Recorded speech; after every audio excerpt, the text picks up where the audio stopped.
Here, it looks like I am there. Looks like I am here. Folks on Zoom, can you hear us? Okay, so Commission President Rachel Lau Smith, we are ready to begin the regular City Commission meeting whenever you are. All right, thank you, Ms. Riggs. Today is November 18th, 2020. It is just after 7 p.m. and I'm calling the regular meeting of the City Commission to order. Will you please call the roll? Commissioner Rocky Smith. Here. Commissioner Frank O'Donnell. Here. Commissioner Denise McGriff. Present. Mayor Dan Holliday is absent this evening, and Commission President Rachel Lau Smith. Here.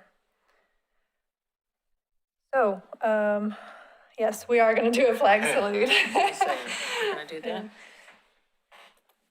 I pledge allegiance to the flag of the United States of America and to the republic for which it stands, one nation, under God, indivisible, with liberty and justice for all. That item has always been, we didn't do it for a while because we were virtual. Now we were all here. Now part of us are here. Yeah, it's a good one to do. All right, so first up we have ceremonies, proclamations, and presentations. I do have a proclamation honoring Oregon City's fallen officers, Robert Libke and George Hanlon. I would like to read this proclamation. I feel like it's a really important one for us to publicly read and recognize. So to recognize and honor the service and sacrifice of those law enforcement officers killed in the line of duty while protecting the Oregon City community. Whereas law enforcement is an honorable, hardworking profession that diligently seeks to make our community more livable and safe. And whereas there is no greater sacrifice an officer can make for their community than to give their life. And whereas the death of a police officer shocks the very soul of our community, our government, and the very freedoms the officers have sworn to protect. And whereas the impact of this tragedy upon the officer's family, friends, department, and community is immeasurable. And whereas our hearts and thoughts go out to the many killed in action while serving to protect our community. Now, therefore, I, Rachel Lau Smith, Commission President of the City of Oregon City, along with the City Commission and the citizens of Oregon City, Oregon, extend heartfelt condolences to the families of the following officers. Reserve Police Officer Robert Libke, lost on November 3rd, 2013. Police Officer George J. Hanlon, lost on April 23rd, 1906. These officers have been lost, but will never be forgotten. This community will be forever grateful. We ask for a moment of silence as we remember Oregon City's valuable public servants and pray for healing and hope into the future. In witness whereof, I have hereunto set my hand this 18th day of November, 2020.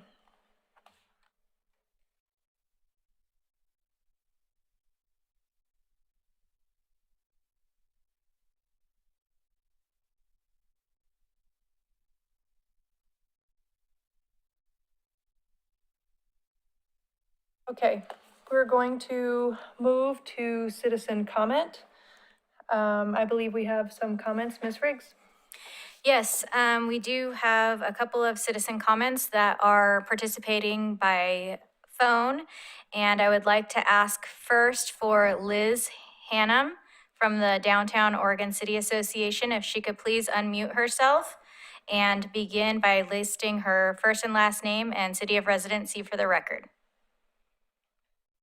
Hi, this is Liz Hannum from Portland, Oregon. I am the executive director for the Downtown Association. I just wanted to thank you for your time tonight. I wanted to start by saying that I think the Reimagine grant is an excellent idea, and we're really excited about it. I've sent lots of businesses and a few nonprofits to consider applying. And I also watched the last commission meeting and have heard that there is still a lack of applicants. I wanted to let you know that I have spoken with several business owners in our downtown district who have great projects that fit all of the criteria, except that they are not categorized as tourism-facing businesses. I just wanted to let you know that because there are businesses that would gladly accept your support, but they're not eligible. I hope that you would consider lifting the tourism industry eligibility requirement for the Reimagine grant and the OC debt relief programs. Thank you. Thank you, Ms. Hannum. We don't always address public comment or citizen comment when we hear it. In fact, usually our policy is that we don't.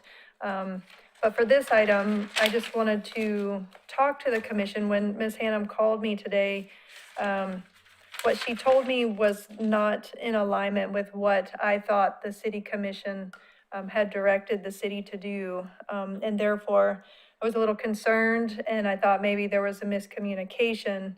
And so I would like to remedy that or find out if, maybe I was just off. But my understanding of the grant program was that there were two pieces of it. We allocated funds to both of those pieces. One was the tourism piece, and we were prioritizing that and hoping that we would get those innovative tourism applications. But then the other piece of it was supposed to mimic the first round of the grant program, and that the only difference was there was $1,000 more that could be given. It was going to go to whatever bills or invoices, whatever credit the applicant had, whether it be their rent payment or a credit card bill or something associated with their business. I was not aware at that time that there was also a tourism component tied to that piece of the grant program. And so anyway, I'm not sure where the other commissioners are on this, and I thought, I think there's a miscommunication, or maybe they're not. And if there isn't, and I'm off base, then I think Ms. Hannum brings up a good point. I want to make sure that we can support our businesses and are able to spend the federal dollars. Thoughts from others? I would agree, and I would, I was going to suggest when we get to the agenda that we add an agenda item tonight to further discuss this and further refine it if that's where we're going to go. Commissioner Smith?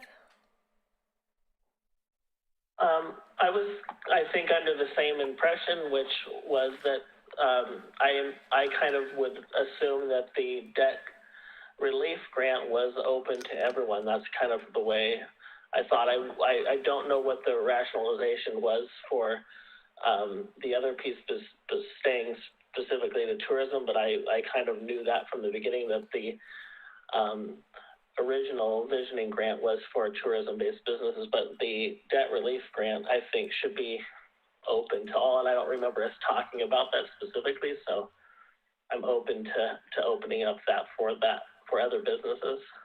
Commissioner O'Donnell? I think we would do well to let the administrator of this program, Mr. Graham, speak first. Yeah. I just get a letter today from Victoria Mining, and some of the things she expressed.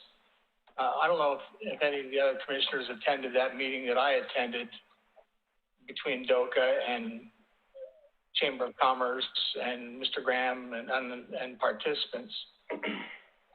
She wrote a letter that is a little bit distressing because some of the very things Mr. Graham addressed, it seems like people didn't hear.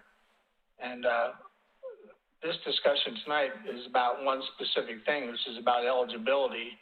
And indeed, it's an either or program. Either you take the financial aid or you participate in the Reimagine program.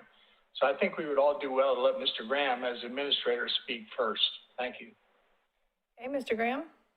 Do we want to do that now since it's Good evening, citizen comment? Commissioners, city managers, ladies and gentlemen. James Graham here, Economic Development Manager, Oregon City. The debt relief program has always been for tourism-facing businesses. We made sure we said so and wrote the staff report that way. Even in the first sentence of the instructions, it says that in terms of debt relief, it says that the Economic Development Department of Oregon City is offering two alternatives for tourism-facing businesses. And so we clearly intended for both programs to be for tourism-facing businesses. And it says so even in the staff reports. So, and then on webinars that I participated, early on, as well as the most recent one, we made it always clear that both programs are for tourism-facing programs. And people who called in that I've talked to also understood that both programs were tourism-facing programs. So I am a bit confused about the confusion, but it's been very upfront about about both programs. It's in the staff report and guidelines on the website. I don't know what more we could do. Okay, so I guess the issue at hand is, so for Mr. Graham, and so for everybody to know, Commissioner McGriff was asking if we wanted to make this a topic for discussion just when we talk about the agenda. I think I'm anticipating a couple of more citizen comments that we're going to want to discuss, so I'm just going to check them off as we go on. If we don't have any comments, we don't have to address them as we normally do, but otherwise we're going to end up packing number 5 on our agenda with a lot of stuff. So I guess, Mr. Graham, can you report out, it sounds like perhaps there's money that could potentially be left on the table and we want to make sure we can support businesses. Or do you feel like the program is going to be able to spend the funds as planned with what you have in hand? Well, let me give you something of a financial overview. As you know, the commission approved $275,000 for the entire initiative. And then the commission had also wanted to divide the money to ensure that both programs were financed. So the commission allocated $100,000 for Reimagine.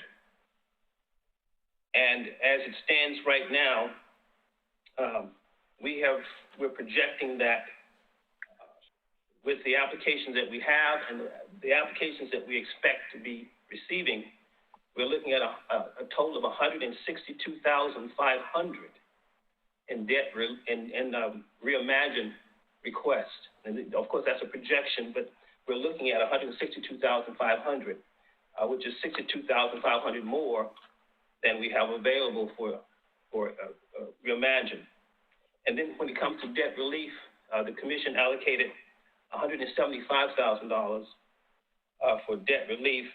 And as we stand now here, we have a total of 17 applications in-house, totaling $60,269. So that means that there's $115,000 remaining under debt relief. So we're over in terms of Reimagine. We're under in terms of debt relief.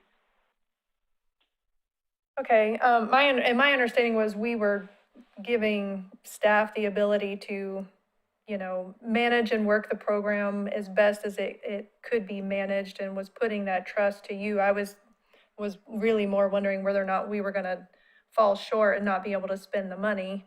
Commissioner O'Donnell.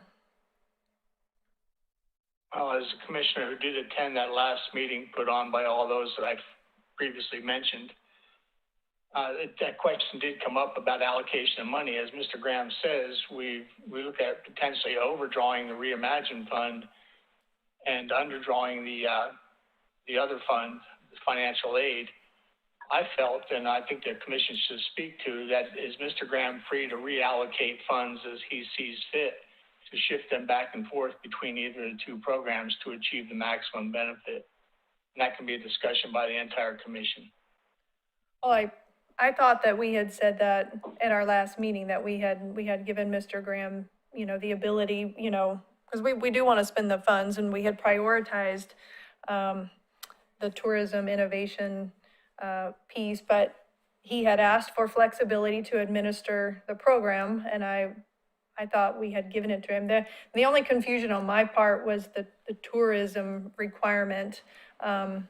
Ms. Hanlon was bringing forward that it is preventing some businesses from being able to take advantage of the debt relief program because of that tourism piece.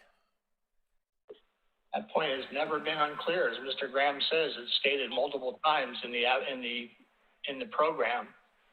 And that's something that the commission wants to change, and that's another discussion, but it's not a question of clarity. And the other point, if I may, I had, when I first presented this program, I had asked that the commission not divide the money up and just leave it as is and let the staff sort of manage the fund as the market had responded. But the commission decided to do the $175,000 split. But if I needed more money, the commission said I could come back and ask for that. That's what actually happened. Right. And the reason, though, we split it that way, though, with the smaller amount given to the tourism piece, was because at that point, we didn't have any applicant. Nobody responded to the first round. So we said, okay, let's open up the debt relief portion of it. Let's add much more money to it, because the first time we did this, we had a waiting line and more applications than we could fill. So, and they didn't have that tourism component as part of that. And so we gave that piece of the program, yes, a secondary piece, but more money, because thinking, oh yeah, well, I know there's plenty of people because there was the first time around. And I do specifically remember asking, is this the same as the first time around? The only difference is the $1,000. And the answer was yes. Yeah, I remember you asking. And so, I just will say that was my area. That was clearly my confusion. Commissioner O'Donnell was spot on, I guess, with the tourism piece. I think at this point in time, the question is whether or not we want to lift the tourism piece to make sure we can spend the money. And so, so with the CARES Act, as we talked about last time, that money that was allocated to the city for internal and external distribution of those funds. So we've been, tracking that money as we've spent it down, as we've distributed it to the community, as we've covered our internal costs to deal with the pandemic and the issues that we were dealing with here. And so, as part of this discussion, and we're actually in a good spot where I believe that, what we're tracking to, and remember, this has to be allocated by December 30th. Mm-hmm. So roughly, a month and a half, a little less from now. But, I'm feeling very confident in talking with the finance department that, if we wanted to open this up larger, we could add additional funds to this program. Probably around, 80 to 110,000, we're every month we're, looking at what our expenditures have been that are eligible for recuperation and, what we're tracking, and the freeze will have a little bit of an impact, but I feel like the city's been in a pretty good spot up to this point. So I think that if this is something that the commission is interested in terms of widening this, we could do that if that's something that the commission's interested in. Commissioner McGriff? Yes, thank you. I'd like to defer any further discussion on this and add this as an agenda item under 7B when we get to that point. I think we've got some good conversation going on here, but I'd like to not get into a protracted further discussion at this point in the agenda, if that's okay with my fellow commissioners. That was a sigh. I don't mind resolving it right here and now. I mean, Mr. Graham. We're under citizen comments, however. That's my point. It doesn't matter as long as we resolve it. I just want to point out that Mr. Graham's understanding of the last meeting was different than what the commission is now saying, as far as his ability to move funds back and forth. So we can shift his to another item and continue the conversation as we see fit. Yeah, that's fine. We can move it later. I was kind of thinking this may be a quick discussion, but clearly it's not. We'll see what the next citizen comment brings, because I'm not sure that's going to be quick either, but go ahead. All right, so the next citizen comment is for Ralph Goldstein. And so I'm going to ask Ralph if he could please unmute his phone at this time and begin speaking with his first and last name and city of residency for the record. Good evening. My name is Ralph Goldstein, and I reside in the Rivercrest neighborhood in Oregon City. And I appreciate this opportunity to speak with all of you. I shared a similar message with the Planning Commission, and they suggested that I share it with you. So I hope that Oregon City shares my desire to diversify home ownership by minorities and people of color. We have seen how government tries to achieve some of these goals by offering tax incentives, such as if you contribute to certain charities, you might get your taxes lowered. So I'm suggesting that Oregon City challenge the 11 neighborhood associations with the goal of increasing minority home ownership within their association's boundaries. This could be measured by meeting a target percentage, yet to be determined. To encourage citizens to pull together and to make this happen, maybe a reward of a lower city utility bill or a property tax break could be the carrot. I'm fairly confident that with a little digging, a grant could be found to replace these funds.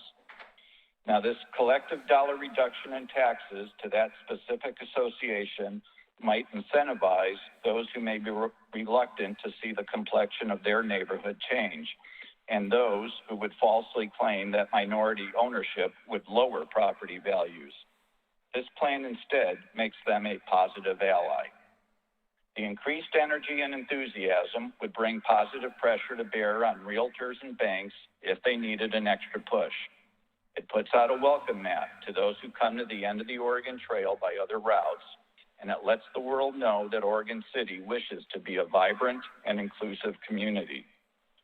Yes, I know there are many details to be worked out, but I believe our city government is capable of that. I want to believe that we also have the will and the heart. If the commission has better ideas, I would certainly get behind those. And I want to thank you for your kind attention. Okay, thank you, Mr. Goldstein. You're welcome. Ms. Riggs, do we have another? Yes, next up is Mike Mitchell, and I'll ask Mike if he could please unmute his phone, and then if he could begin by stating his first and last name and city of residency for the record. Good evening, Commissioners. Thank you for the opportunity to speak to you this evening. My name is Mike Mitchell. I'm an Oregon City resident. What I want to go on the record tonight about is to encourage you to use your authority to place 2 charter revisions on the ballot for the citizens of Oregon City to vote on at the soonest possible date. Both of these relate to how our city government operates. The first one would be to abandon electing city commissioners by position. Instead, anyone who wants to run for commission files, they're placed on one list. They're on one list on the ballot. If there are 2 openings, as there generally would be, every elector would have 2 votes, and the top 2 vote getters would get the 2 seats. It would eliminate the jockeying for position as far as who you want to run against, and it ensures that the top 2 vote getters would get the 2 seats. The second revision I would like to see you move forward with, placing on the ballot, would change the way that we select members for the 2 bodies that have a direct impact and make direct decisions on the lives of citizens in Oregon City, those being the Planning Commission and the Historic Review Board. And the charter revision would be to have the members of those 2 bodies chosen by the entire City Commission rather than just by the mayor. Now, I realize neither of these are new ideas. They're not original. They've been around. I assume that several of you have probably been thinking about one or both of these. But the reason that I wanted to talk to you tonight about it with some urgency is I think we're at a unique time, witnessed by the large number of votes that were cast in the recall election. I think there's an interest in city government and how it operates among the citizens of Oregon City that's at a very high level right now, higher than I think it has been for a long time. Citizens in Oregon City came out to vote, not only in terms of the large number of votes, but also the high percentage of what they voted for. They're looking for openness, for responsiveness, for transparency and diversity in our city government. I think these 2 actions are kind of low-hanging fruit that we can do. I think there are a lot of other things we can do to make our city government more open and transparent, and I know you are all committed to that. So I would encourage you, because of the time that we're in right now, please move forward as soon as you possibly can. Put these two ideas on the ballot before the citizens of Oregon City so they can cast their vote. And I thank you very much for your time and your consideration of this idea. Okay, thank you, Mr. Mitchell. Do we have any other citizen comment? No, that is it. Okay, so with that, we will move on to the adoption of the agenda. This is where we can discuss things that we want to add to the agenda for consideration by the commission. I have two items that I wanted to throw out there for consideration. One was I would like to request the city manager to provide an update on city operations based on the latest governor's executive order and COVID, to kind of address what the city is doing, any changes of operation.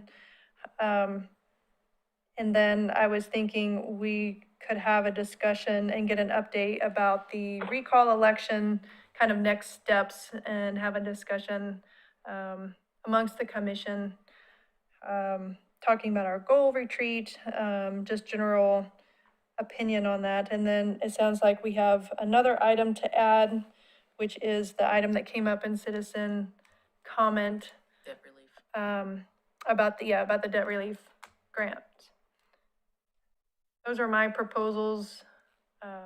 Any other thoughts? I'm amenable to adding those as 7B, C, and D.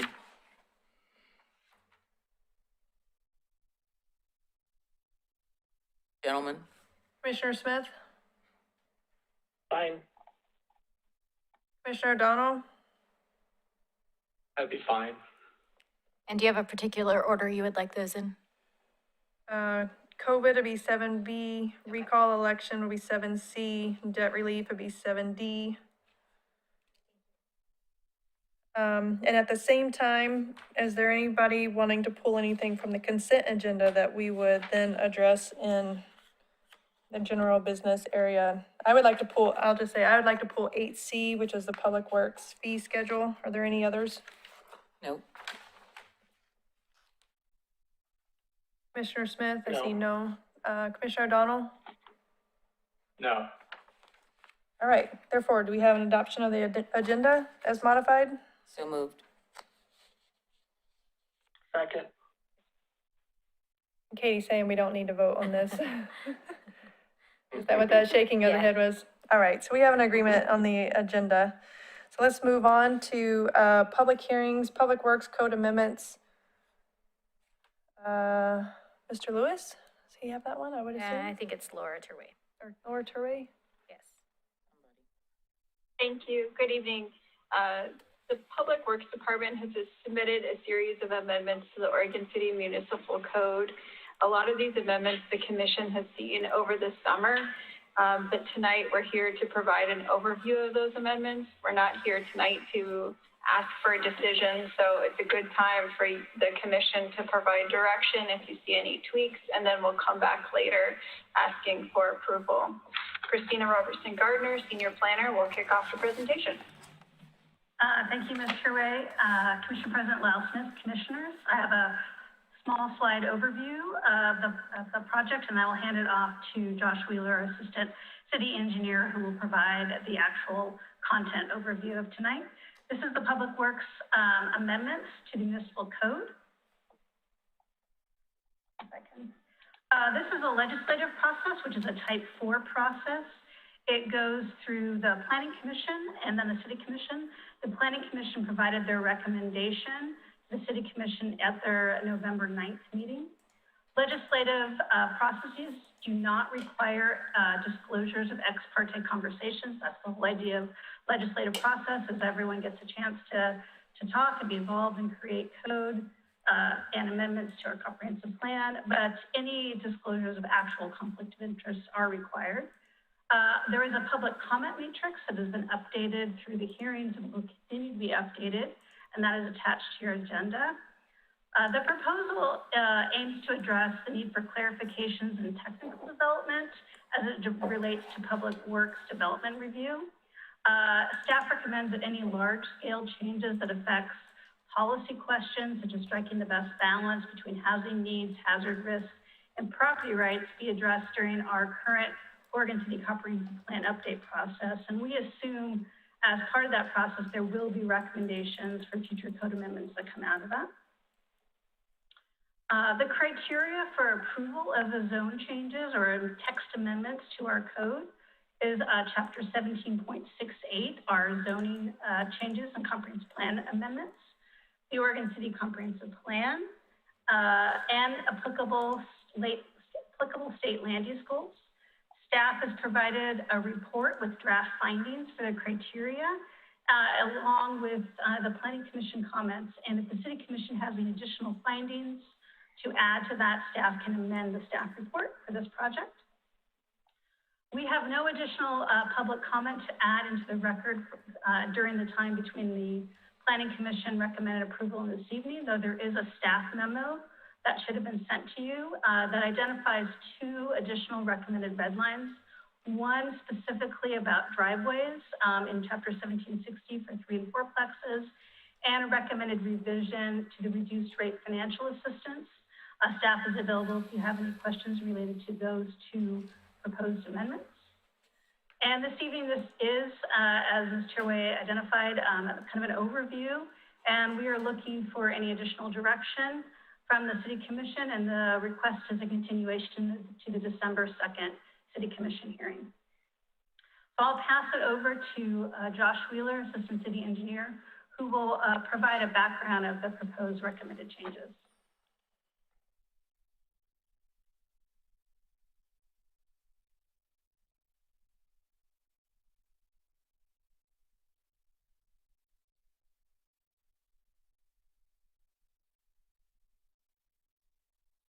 And Katie, can you give me the ability to share, and I can put my presentation up?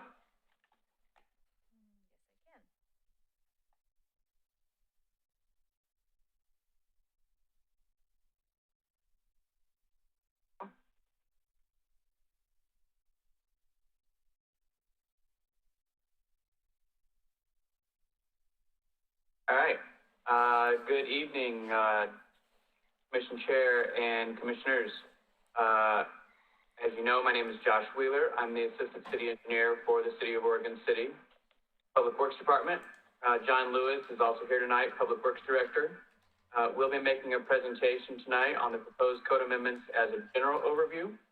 Your packets included the proposed revised code, a code matrix detailing the reason for every single proposed code change, and our application, which details how we have met the legislative requirements.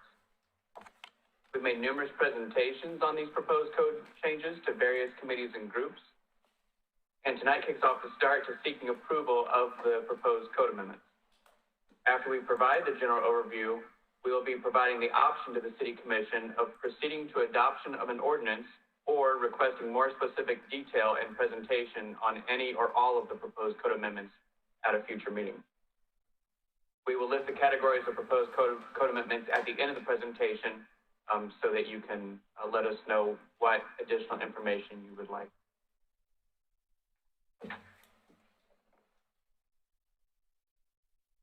So I began employment with the city in April 2018 and first took on updates to our design standards, including water mains, sanitary sewers, and stormwater management. Over the first year and a half of employment, my division provided feedback of code that was not clear to them, as well as code that was not clear to the consulting engineers assisting developers with their projects. We also received comments from various departments, committees, and the City Commission concerning various portions of city code that the engineering division oversees.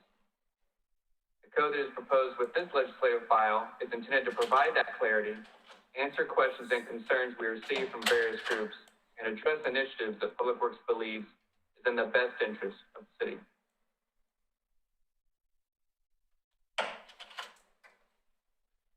The Public Works staff has presented the proposal to the public at a number of meetings. We also have the Measure 56 notice. We've been to citizen involvement, natural resources, 2 different development stakeholders groups, geologic hazards community forum that we held. We had 5 city commission work sessions, and we've been at the planning commission twice, or 3 times. 3 times, I believe.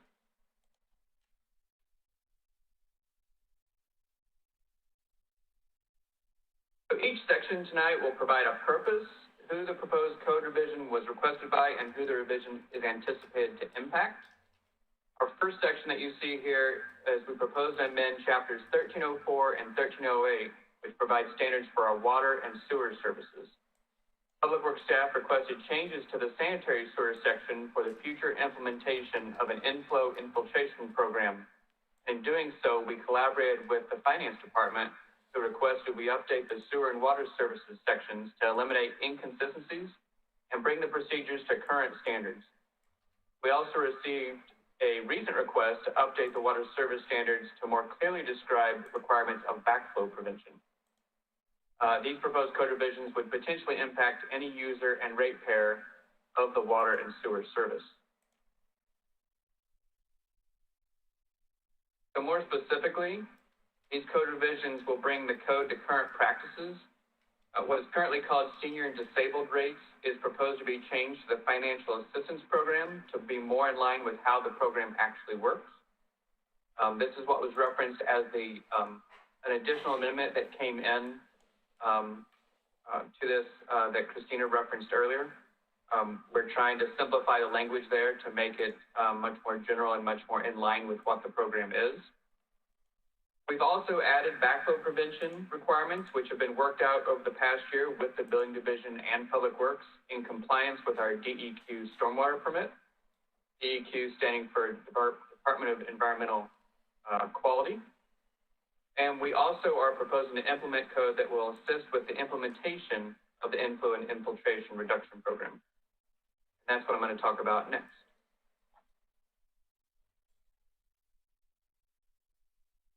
The inflow and infiltration program is administered by Public Works. Bob Balgos is the department's representative. The sewer master plan identified the need to rehabilitate our aging sanitary sewer infrastructure and recommend we not only rehabilitate the public sewer system, but also the public or private sewer system. Code amendments are proposed to allow the city to televise private sewer services. Once implemented, we would use this data to inform a property owner the condition of their sewer service.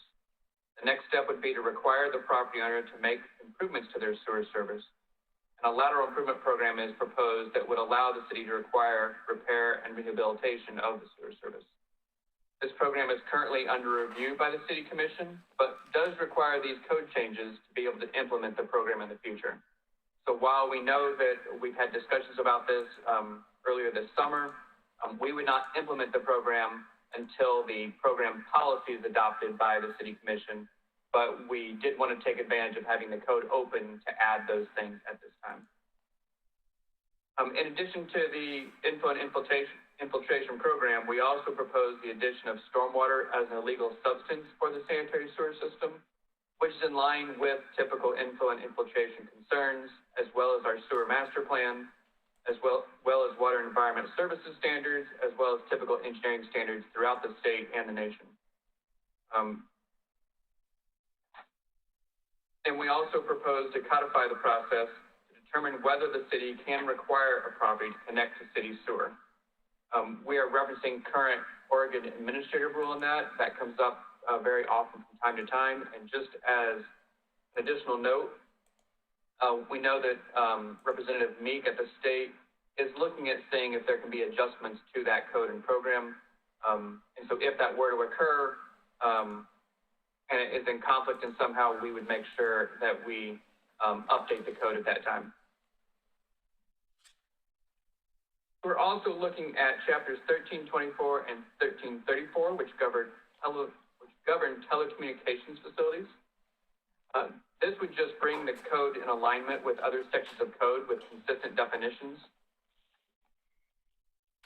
The definitions for the word easement, gross revenue, and public utility easements, which are in other portions of the code.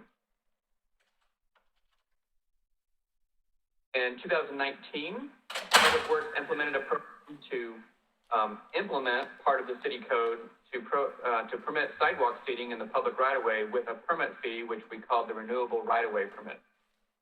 The program was implemented in 2019 through an honor system-based program where only about 5 or 6 businesses actually obtained the permit. At the end of 2019, the Chamber of Commerce questioned that fee, and that led to a meeting with the City Commission in December. Since that time, COVID created the need for businesses to use the sidewalk as well as parking spaces for seating. The only people impacted by this code revision would be businesses who use the public sidewalk, which mostly occurs on Main Street and 7th Street. The fee is adopted as a separate resolution through the engineering fee schedule.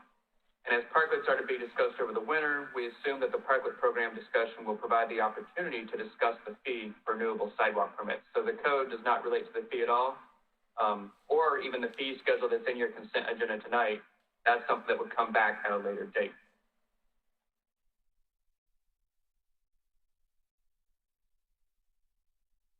To address renewable right-of-way permits in code, we have proposed adding a type of temporary obstruction called the long-term temporary, which would be for a period of 60 to 365 days.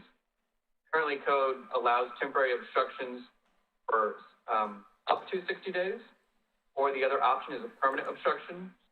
Just so that you know the difference, temporary obstructions are commonly things like moving pods or dumpsters and are items that are not attached to the ground. Permanent obstructions are commonly things like retaining walls in the right-of-way and are there considered attached to the ground. Long-term temporary obstructions would exist for up to a year and would not be attached to the ground and will commonly be for sidewalk seating and parklets and will be renewed on an annual basis.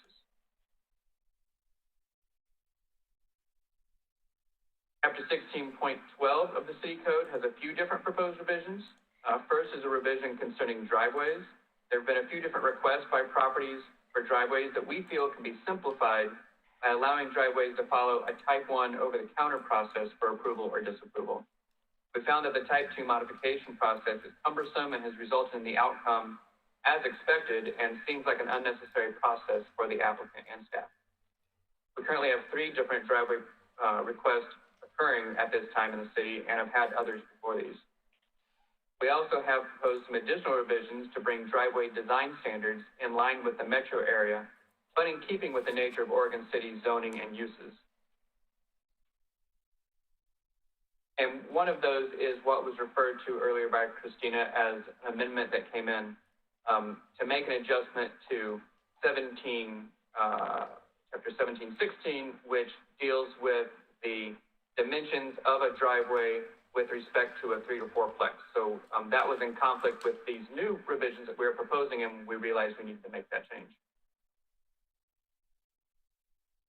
We also proposed to add the definition of driveway spacing back into the code. It was inadvertently removed during the last round of code amendments. The definition defines that spacing of driveways not only exists from driveway to roadway intersection, but also between each driveway. Another portion of 1612 we propose to amend is remove capital projects, which are transportation or utility related within an easement or right-of-way from the land use process unless the project impacts an overlay district.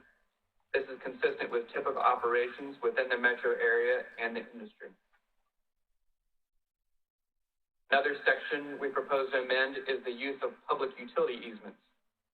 Came to our attention that construction standards and industry practice was in conflict with zoning setbacks adopted many years ago.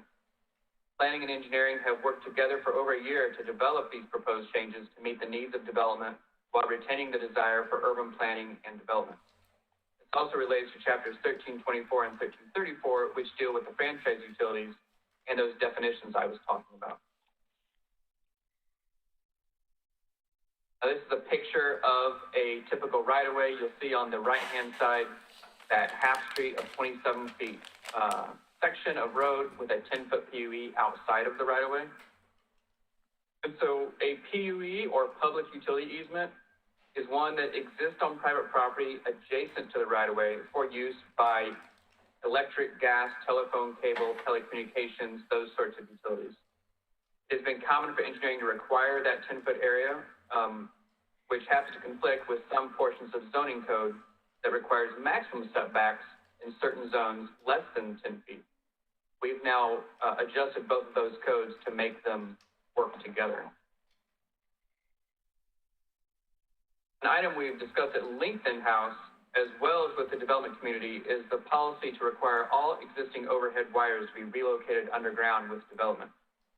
To keep the character of some areas of the city and to prevent certain developments from becoming cost prohibitive, Public Works is proposing exemptions within the code. The current interpretation of code is that all utilities, new and existing, are required to be installed or relocated underground unless a certain voltage prevents it. The proposed code revision would exempt developments that are 5 subdivided lots or less, or a development with less than 200 feet of frontage, or a development that is less than 1 acre in size. We've taken a number of months to look at that, to compare it to projects that we have upcoming, how that would work out. Doesn't make logical sense, and that's how we come up with our criteria. Similar criteria also exist in the City of West Lynn's ordinance as well, city codes. Chapter 1704, definitions. There were just some that were inconsistent throughout the code, and we made them consistent, such as easement, public utility easement. But there were also some that we wanted to make some adjustments on. These are the 5 that are the biggest ones we made changes to. I already spoke about easement. We wanted to clarify what the definition of development was. We wanted to clarify that capital improvement projects refer specifically to transportation or utility projects. And then structure, that definition change was a result of a complication that arose from the definition of the structure being interpreted to include bridges and power poles. The proposed revisions ensures that bridges and power poles would no longer be considered structures within an easement or a public right-of-way. And that also required a revision in 1762. As discussed earlier, the need for PUEs created a need to make adjustments to some zoning setbacks. The proposed revisions would align code. Not really a lot to say about that. You have in your packets like 8-10 chapters of a very small change in each one of those, which is to give that flexibility and to provide the urban feel while also the room for that public utility. Chapter 1744, back in late 2019, the City Commission directed staff to review current geologic hazard code after a presentation that was made by DLCD, which is the Department of Land Conservation and Development, and DOGAMI, the Department of Geology and Minerals, concerning their new landslide guide, which Oregon City is used as a positive example in. The proposed revisions may impact the requirements or effort to develop property which contains a mapped geologic hazard. The intent is to further strengthen and further minimize the risk when developing these properties, although the risk can never be fully eliminated.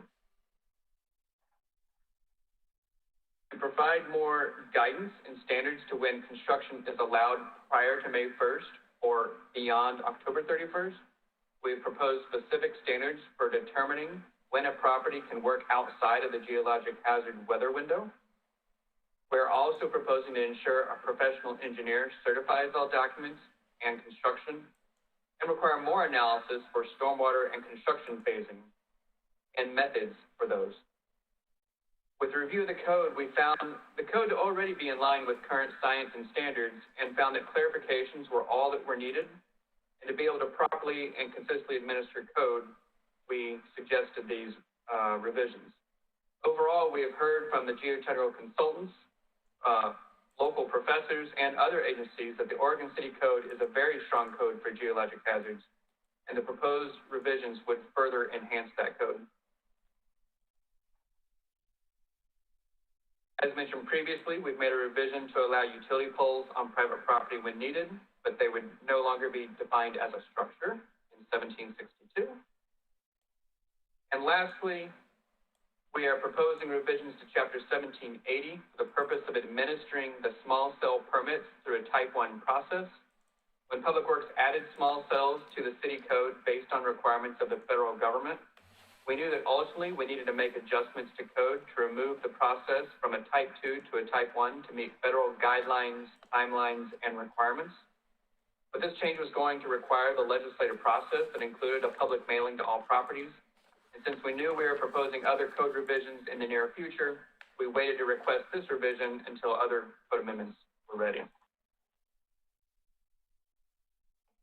And the code change ensures that the small cell permits can be administered through a type 1 process. And we've also changed the name of them to what's called a small wireless facility. So as I started, I said you have kind of two options tonight. You have the option of requesting additional information and give us guidance on what you would like to see next.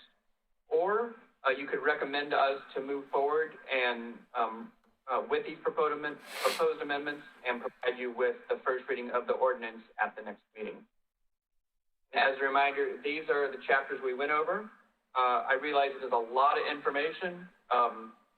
We've definitely spent a lot of time on it, but myself and John are here for any questions you may have. Okay. Yes. Let me switch back. My first question, and then I'll go to Commissioner Smith, but Christina, you mentioned a memo that you said was sent out you said either November 16th or November 10th with updated information. And I'm not sure that I saw that memo, so I just wanted to check and see if we're sure that it got sent out to us. And I was looking for it in the meeting materials, and I'm not sure that I saw it there either. I see a memo from October 30th. Can you clarify? I sent it to Ms. Riggs yesterday, or maybe she has a better idea if it was able to get sent to you. If not, we can enter it in the record and we can send it. Okay, so November 16th was probably the date that you said. So that would have been like 2 days. So yeah, it probably didn't go out. I apologize if that's the case. We'll need to enter that into the record now. Okay, I just wanted to clarify, because I was like, I'm glad wait a you minute, did. I don't think I saw that. So, okay, thank you, Christina. Commissioner Smith? My first question is regarding the obstructions in the sidewalk and regarding flower pots or potted plants. Are those something that were permitted in the past? Things like planters or flower pots are something that seems to have always been allowed. It's something that we are not permitting. And the way we've written the code is that those items are not permitted unless they cause a significant obstruction as determined by the city engineer. Okay. So, for example, if someone puts it in a really inopportune location, then, we'd probably just ask them to move it and not get it permitted. Okay, so right now that's not something that would have to be permitted unless it was in the way. Are they talking about any street or Okay. something in specific? The other question is relating to the I&I changes. This kind of goes a little bit off topic, but were these code changes in anticipation of whatever policy that is going to be brought to the commission itself, or is that also anticipating future projects with less? John, would you like to take that one? Yeah, thank you, Commissioner Smith. Good question. So the most of the changes in the code are about things like material types that better lend themselves to trenchless technology and how we can do that work. So I think the big concern from the commission that we heard was just, moving forward with some of the proposals that we were making on private property without having more sponsorship from Water Environment Services or Clackamas Water Environment Services. And so these changes give us some direction on the piece, which doesn't necessarily mean that we're doing rehabilitation of those private laterals, but allows us to do some inspection. Most of the equipment that we're using today gives us an opportunity to launch a camera from the main line up the lateral far enough to determine whether or not that lateral has got problems with it. So it still gives us the opportunity to evaluate that. It gives us, it adds material and types that, aren't conventional to open trench excavation, things like specific pipes that you can push through and drag into those old pipelines, those kind of things. So does that answer your question? Yeah, so it's mainly the changes are things that are affecting what we're currently doing as a city or planning to do, not necessarily broader agreements with Wes. Yes, right. That's still yet to happen. Eventually, I'm on the Wes Advisory Council, so I'm at some point Wes is going to come to us also with some sort of probably an IGA or some sort of what we're going to be doing in terms of I&I, but this is more focused on really what we need to do within the city currently. Right. These are best practices. Right. Okay. We've got lots of ideas about how to interact with Wes, and you and I have talked about some of that, so I appreciate your participation on that group, but no, this is more about construction standards and things that we need to do in the right way.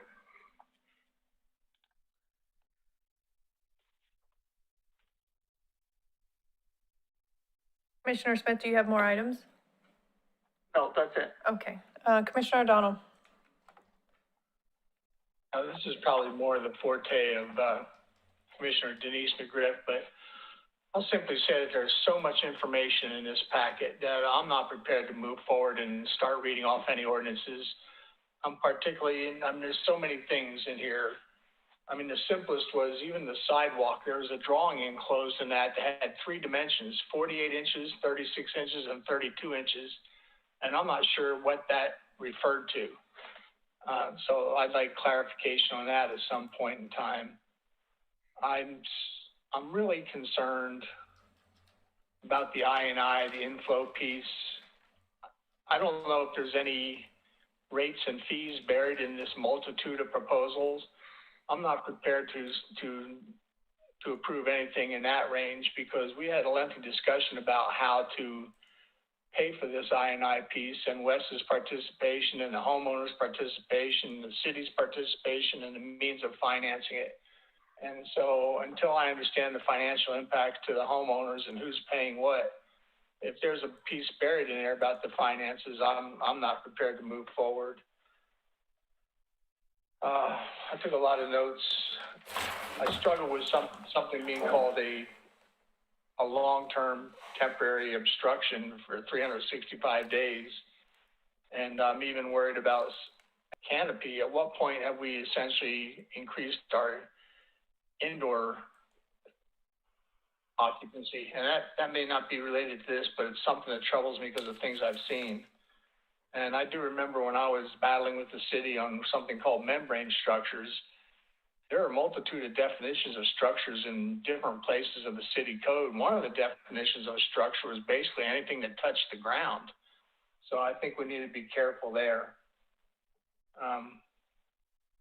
The exceptions to the power lines, I understand that if all the power lines in the immediately adjacent lots are above ground, but if the adjacent lots were underground, would we not want to continue the underground service? And it doesn't seem like there's any provision there that if adjoining lots are already underground, then regardless of size, underground shall be continued.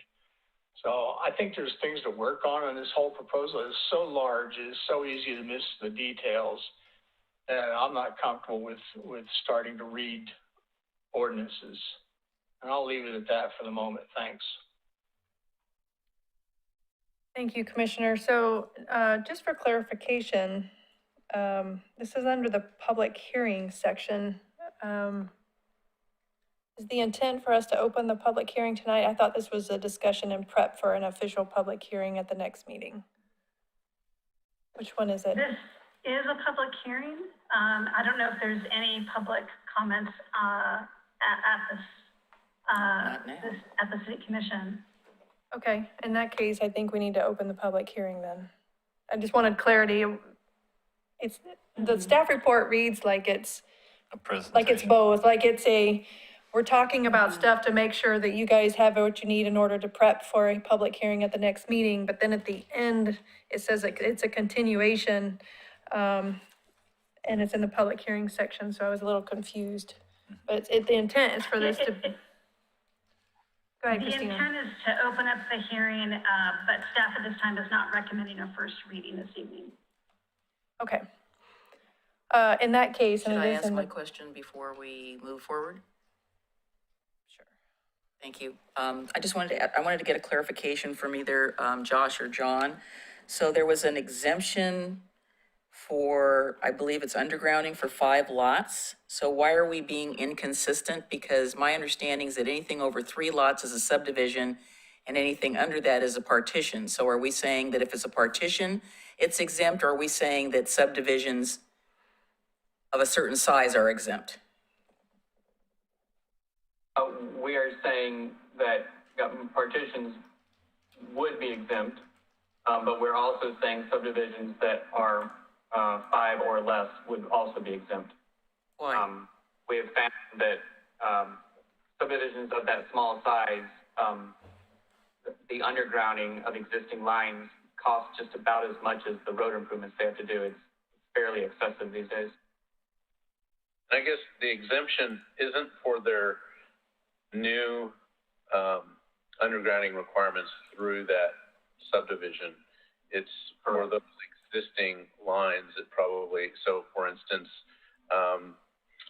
you've got power lines that are running or communication lines that are running up and down an existing boulevard. And, we're trying to balance that line between, requiring those to go underground for short distances when everything else around has, been developed and there's still those overhead lines. And we found the threshold of 5 lots makes sense, especially with their frontage, with the frontage requirements. So but anything on site, anything new has to go underground. So just to make that clarity. Okay, so basically, I'll just cite an example. So let's presume that I have enough property to divide my lot into 5 tax lots and make house sites. And all the lines adjacent to my property are all above ground. So I could possibly apply for an exemption, and I probably would apply for it because everything over around my lot is all basalt, and that would be cost prohibitive to try to dig that stuff up, to try to get stuff underground. I mean, you can't go down very far in the substructure. So there might be some extraordinary circumstance as well that could apply to this. Let's say there's some physical constraint that might cause this problem, that also would be allowed? So that goes to a different scenario. So these exemptions are outright exemptions. You don't apply for it. You just get it. Okay. It is what it is. And that's stated in the land use decision. In the scenario you proposed, what someone would do, like for a basalt situation, they would go through the modification process and through their land use application, apply for the modification to not put things underground if they don't meet the exemption because there's no physical way to do it. Okay. But that's already written in existing code. So if somebody had 6 lots, they could apply for some sort of an exemption? A modification, excuse me. We call it an exemption, we call it a Modification, okay, all right. I also have probably the same concern that Commissioner O'Donnell has about I&I. I know there aren't any policies or fees attached to this, and I know we have some further discussion regarding that.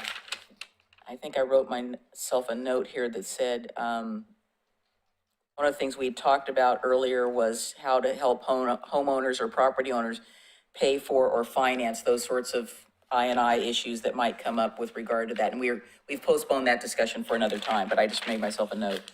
I will honestly. Maybe I can.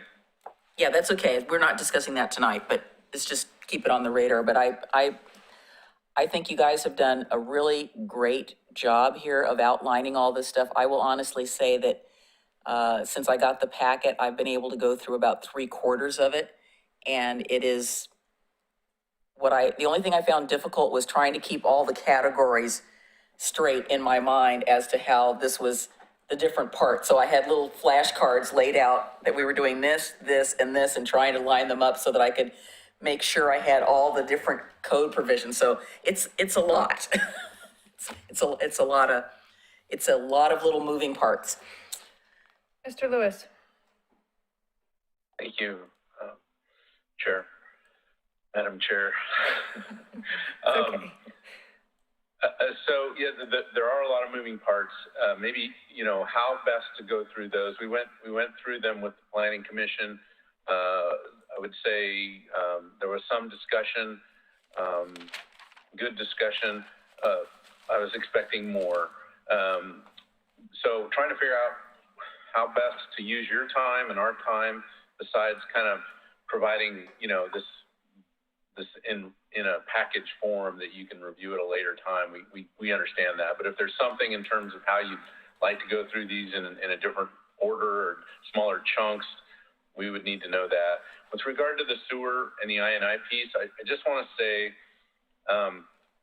some of these code amendments were actually, so we took off the table the private lateral piece, right. That discussion about how to fund it, how to work on private property, with the exception of TV inspection, we've taken that off the table, and our hope is that we can utilize, the kind of technology that exists out there to go from the main line up the lateral far enough to make a determination as to whether or not there's a problem there. But the whole conversation about what to do with private property owners, what to do to charge or fund that through our existing program, or work with Wes on a grant program, or whatever that is, that's still to come. Yeah. But for instance, next year, we're already developing plans for sewer rehab work in the right of way. So we've got to move forward with our sewer rehab program. That was, that we've been through the moratorium project, but right on the heels was the sewer rehab piece. It's important as we maintain our systems, right? We've just got old pipelines that are crumbling. So some of these changes with regard, or well, most of these changes with regard to, the Chapter 1308, it's related to work in the right of way.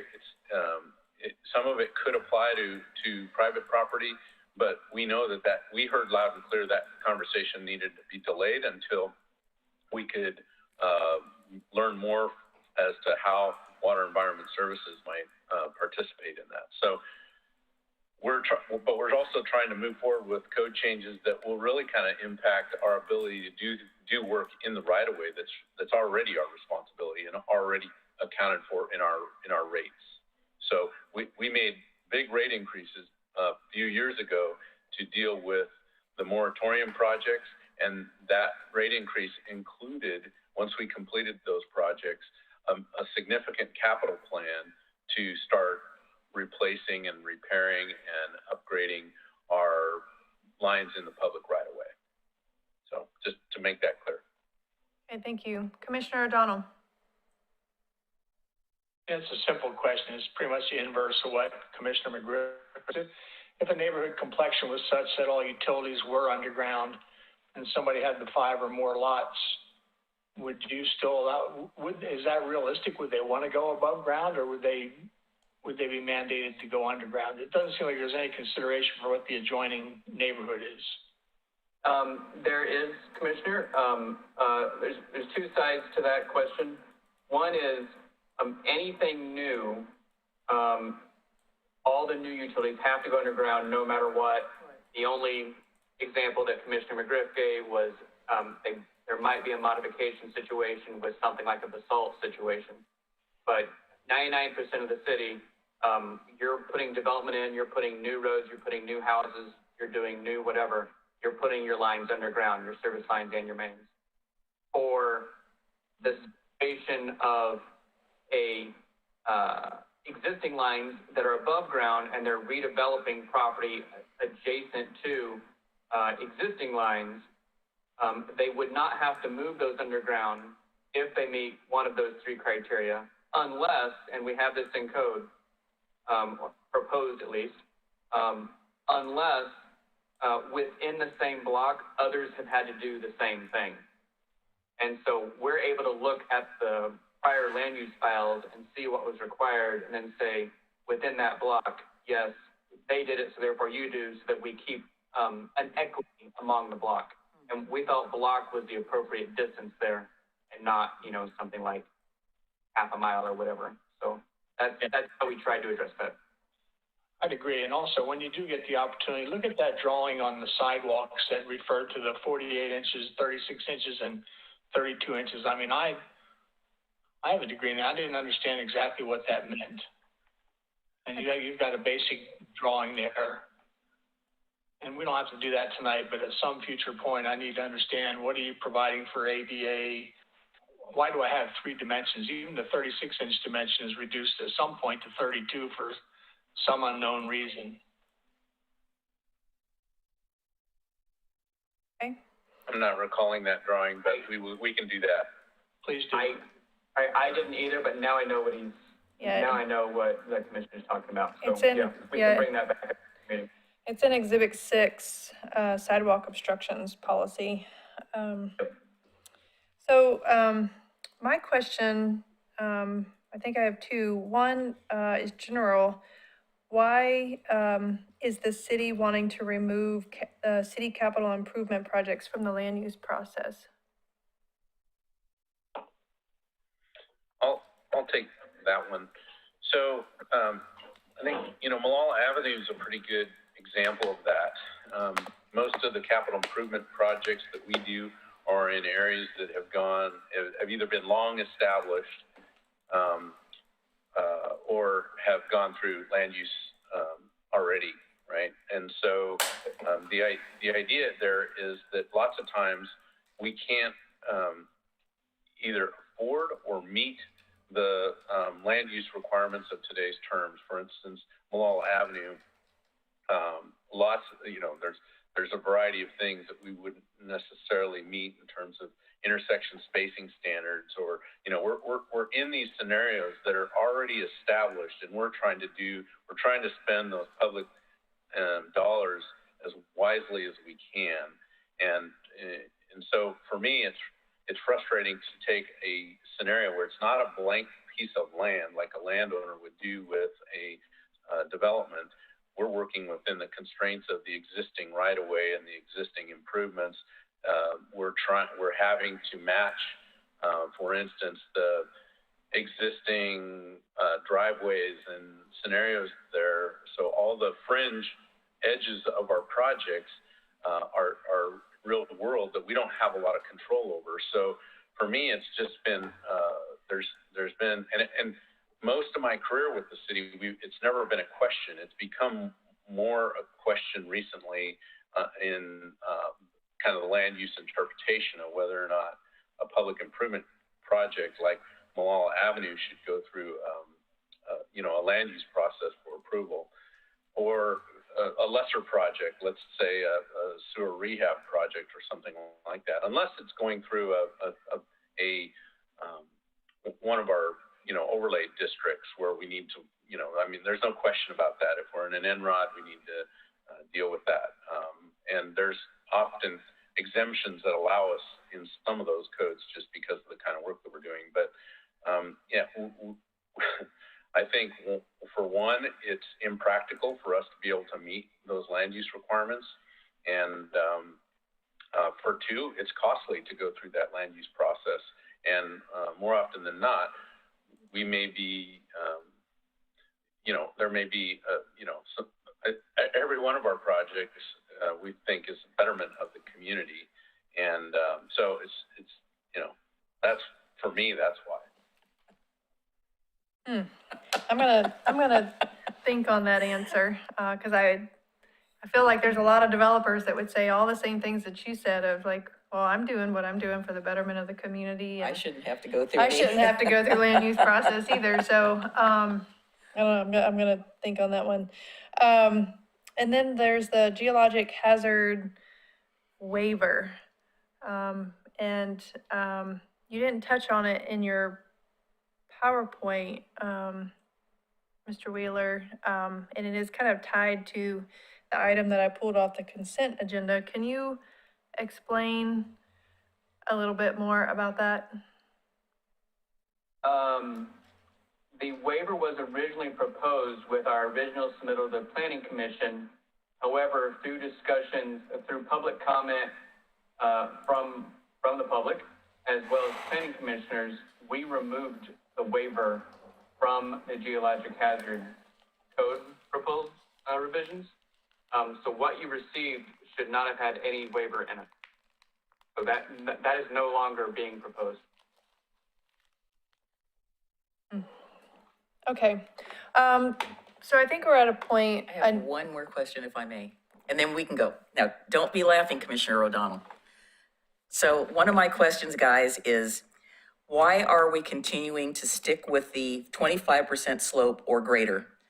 I had hoped to see our code tightened up considerably to make that less of a number because of the problems that we have in this community. And over the time that I've lived here, I've come to believe that that number is too big. And it's been evidenced by the situations that we have occurring around town. Now, I realize that Dr. Burns says that any amount of slope can cause problems.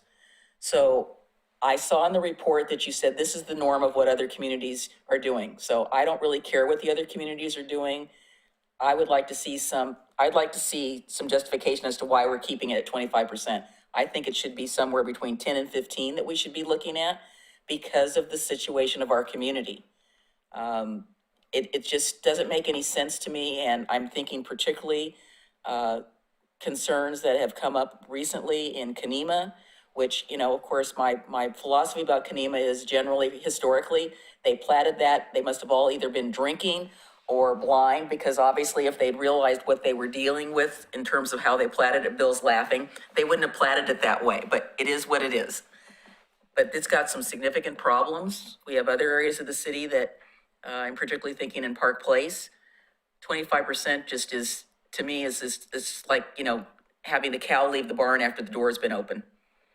Yeah, I agree with you. I didn't look at the code piece, but I was under the impression that they did change that piece. But since we didn't cover it in detail, So Mr. Ray or we can Mr. come Wheeler? back to that, but food for thought. Or Christina? So what I heard there is we would like the geologic hazards code to be more restrictive, not in a way that would require additional analysis for lesser slopes. Yes. Okay.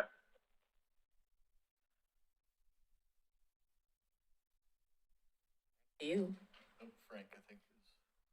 Yeah, I was looking at the geologic hazard. I'll agree with that. Yeah, okay. Yeah. Yeah, I agree with I'll that agree too. with my fellow commissioners. Yeah. I think there's questions in soil stability and supersaturation and a whole bunch of other things. I'm very much in agreement with what Commissioner McGriff said. This is Laura. I just wanted to clarify that the proposed code amendments were really just a cleanup and clarification. It wasn't to do these large shifts for geologic hazards. It was just to clarify some of the standards that we have. And then also for geologic hazards applies to the sloped areas, and it also applies to areas that have slid at any slope, and then buffers around those at any slope. So it's not evenly just applying to sloped areas. It also applies to historic landslides and areas around those historic landslides. These code amendments were really meant to sort of do nips and tucks and not do any large shifts in regulations regarding geologic hazards. The thought process from staff was that, you know, we're going through this comprehensive plan update. If we want to do a large shift, that's a lot more analysis and work to do to figure out what area, how much of the city is within the above 10% or 15%, and what does that look like? And what do those reviews need to do? So this was meant to be a little bit more surgical and then leave if we want to do any large shifts into the comprehensive plan or a future project.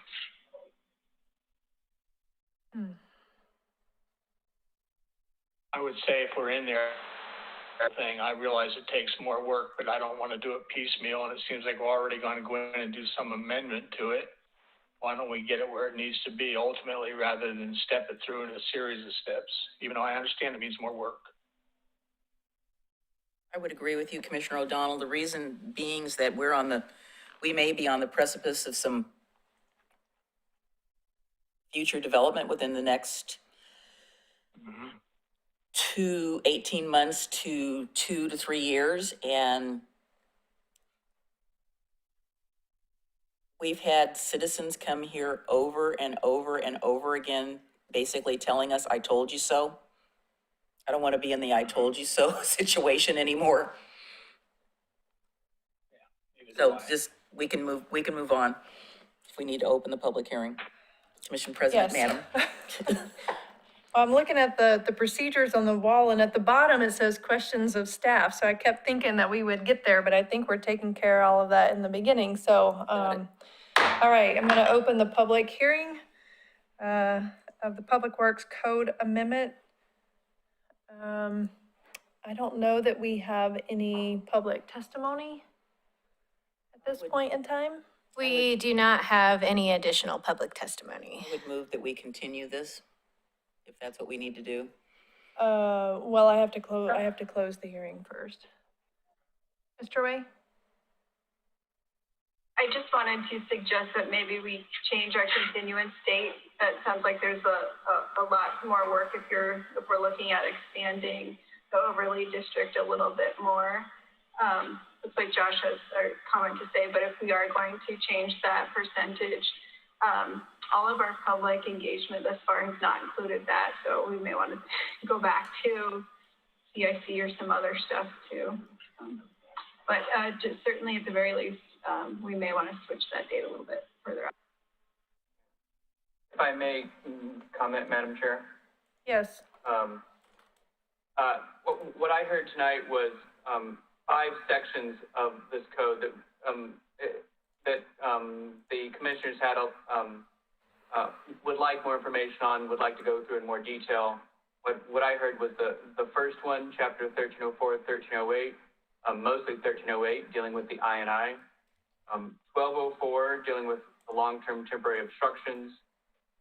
1612, dealing with the overhead line exemptions.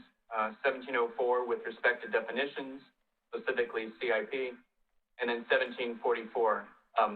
I don't think it would be appropriate to do all those 5 all in one meeting next time. And so if the commission would like to hear more information at the next commission meeting, December 2nd, I would propose that we maybe take the first or second item, 1308 and 1204, and then that will give staff time to start working on, especially the geologic hazard information, and maybe present that in January or February, something like that.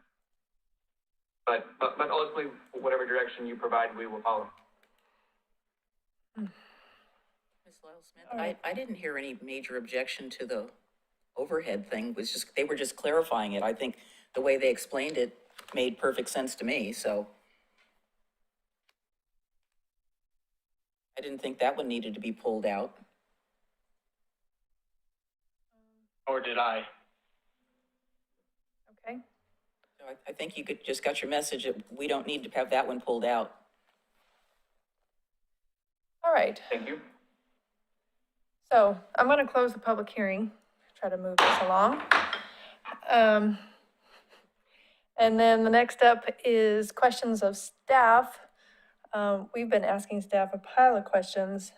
I think in general, it sounds like we are clearly not ready to have any readings on this. I think there was, I agree with Commissioner O'Donnell. I think there was so much material here. There's no way that I feel like I've given it its full due at this point in time.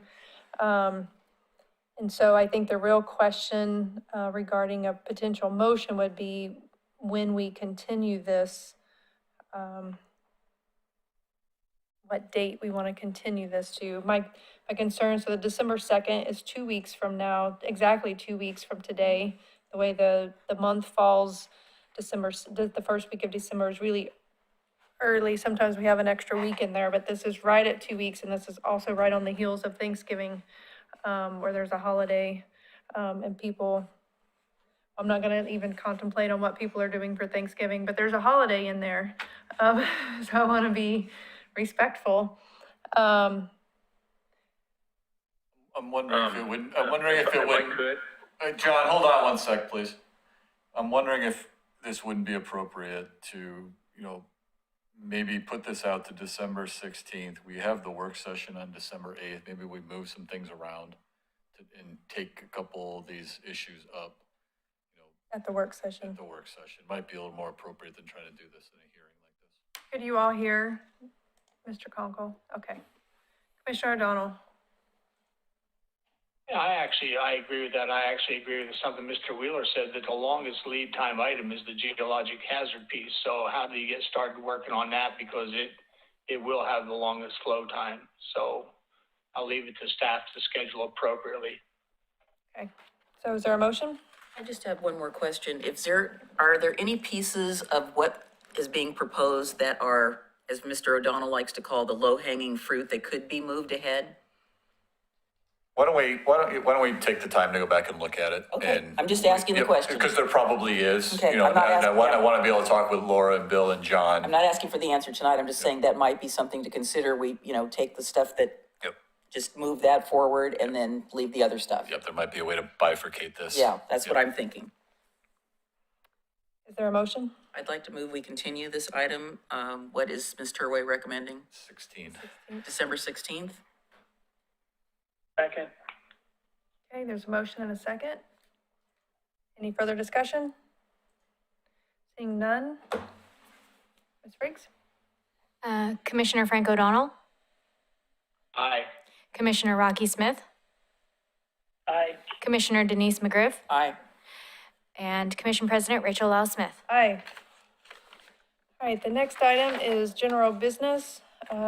This is the second reading of ordinance number 20-1010, designating property adjacent to Waterboard Park as part of Waterboard Park and designating the area as a park under Oregon City Charter, Chapter 10. Is there any discussion on this item?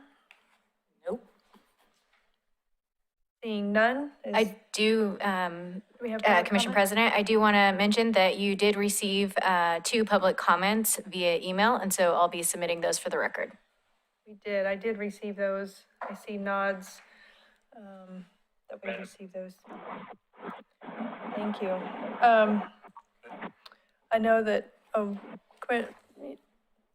nothing? I've got, nothing. I was just going to say, if we're ready, we'll have Bill read the ordinance. Yes. Mr. Kabizman. I need a motion. There's a motion and a second, and then we read and a vote. Yeah, That's what I thought. I was going to say, wait a minute, we're not ready to read it. I was like, whatever. Is there a motion? Yes, I'd like to move the second reading of ordinance number 20-1010, declaring property adjacent to Waterboard Park as part of Waterboard Park and designating the area as a park under the Oregon City Charter, Chapter 10. Second. Ordinance number 20-1010, an ordinance of the City of Oregon City designating property adjacent to Waterboard Park as part of Waterboard Park and designating the area as a park under Oregon City Charter, Chapter 10. Commissioner Rocky Smith, Aye. Commissioner Frank O'Donnell, Aye. Commissioner Denise McGriff, Aye. and Commission President Rachel Lau Smith. Aye. Vote passes. That's a celebratory item after a long time coming, so we should take a moment to think about that one. That was really good. All right, so now we have all the items that we added earlier in our approval of the agenda. So item 7B is giving Mr. Conkle a chance to address COVID-19 and city operations and city operation changes as a result of the latest executive order. Thank you, Commission President, evening commissioners. So for the COVID update, I'm gonna start with Patrick Foyles, our Human Resources Directors. Going to walk through some of these changes, and then we'll go from there if the commission has any other questions. So I'll turn it over to Patrick real quick. Thank you. As noted, last week the state announced a 2-week pause for Clackamas County that went into effect today, November 18th, and will continue through to December 2nd. This 2-week pause will directly impact services within Parks and Recreation mainly. Specifically, we were required to close the community pool and Ermatinger House after recently reactivating those sites in September. The library will not be affected generally, and we will continue to operate as it has over the last couple of months. It will continue providing online resources and programs along with offering appointment-based, no-contact holds pickup. That's their game plan.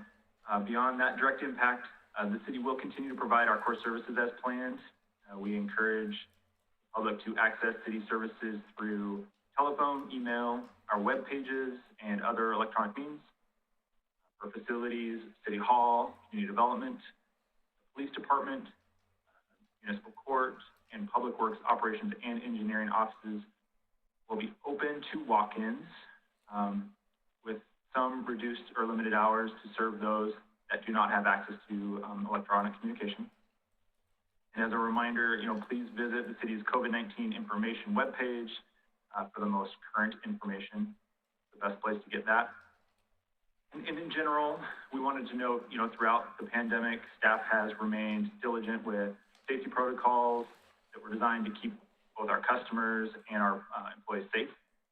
Since March, departments have been supporting remote work for employees when that's applicable. This helps reduce the number of staff who are in our workspaces at one time. All city facilities are requiring face coverings upon entry, and we are enforcing distancing.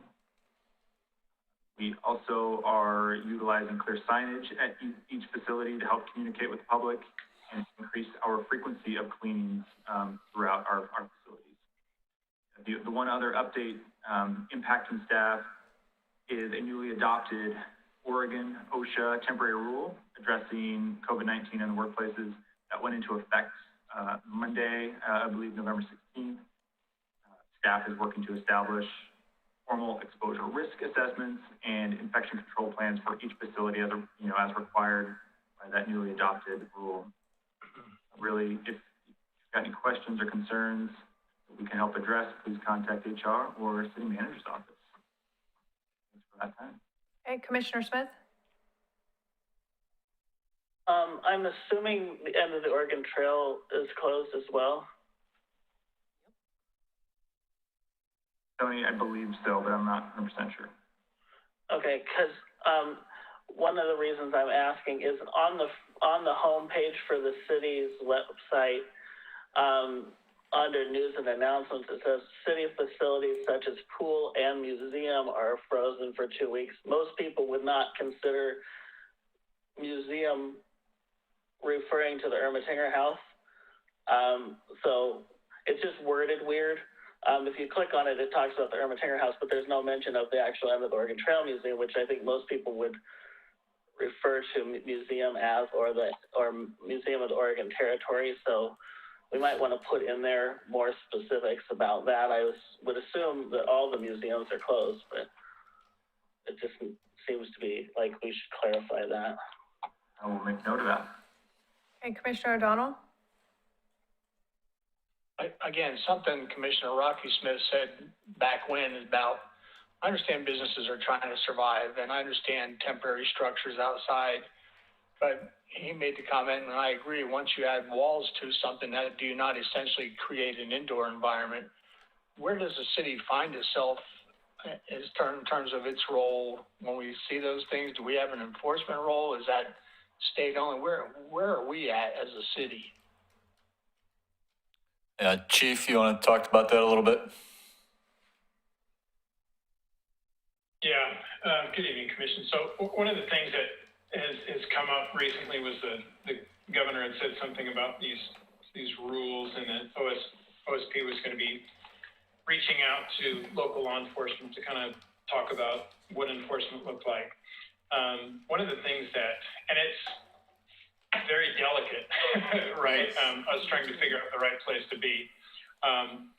As it relates to bars and restaurants, if people want to register some sort of a concern or complaint, it would be OLCC or OSHA that they would reach out to, and then any workplace sort of issue is an OSHA. They're the people that we're supposed to be guiding people toward in terms of enforcement and that sort of stuff. Yeah, the only reason I ask is I don't want to name it specifically, but I mean, I see a structure and it's totally enclosed. And to me, it's essentially an indoor structure at that point when it's got full walls, but sounds like the complaint, if there is one, needs to be initialized by someone else. And in the absence of that, we would be taking no action, is what I understand you to say. Well, every one is individual. I think there's a couple things too. I don't know if you're talking about one place, I'm thinking of, I know some places have put in tents or something like that just to be able to have more space to be able to distance people. And I don't, they still have to comply with this order. They would not be able to be open right now. So that there's kind of a few different layers to, there's what the city's doing and allowing, and then there's what OSHA rules are, and those things are kind of not necessarily the same. I'm not going to beat it to death. Commissioner O'Donnell, are you talking? Answer. Is he talking about, are you talking about in the public right of way, or are you talking about on private property in a parking lot? Private property parking lot. Ms. Turway? The Oregon Health Authority has put out guidance that says that it's considered indoor if there's not more than 75% of open walls. So if you cover more than 25% of your walls with something, then you're considered indoors according to OHA. Very good information. Thank you. I guess the last thing I would just say is, so we're in this 2-week freeze. We've seen the numbers of infections rise dramatically. We're up around that 800 to 1,100. It seems like on a daily count now. That's quite higher than we've been all summer. So we are in the 2-week freeze. The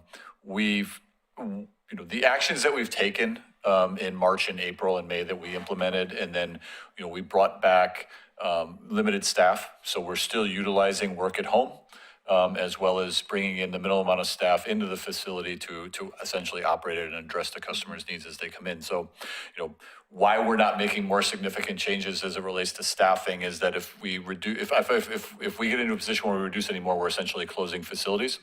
And I do feel like, we've got multiple businesses that are still going to be open. They may be running at a reduced percentage, but they are still operating. And as such, I do feel it's important that we're open and available to the community that is still here.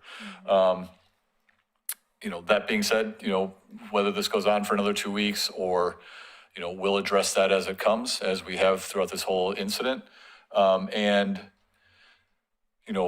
Many of you probably may have seen Multnomah County essentially stopped their hold pickup. So the library is part of the larger Clackamas County Library District.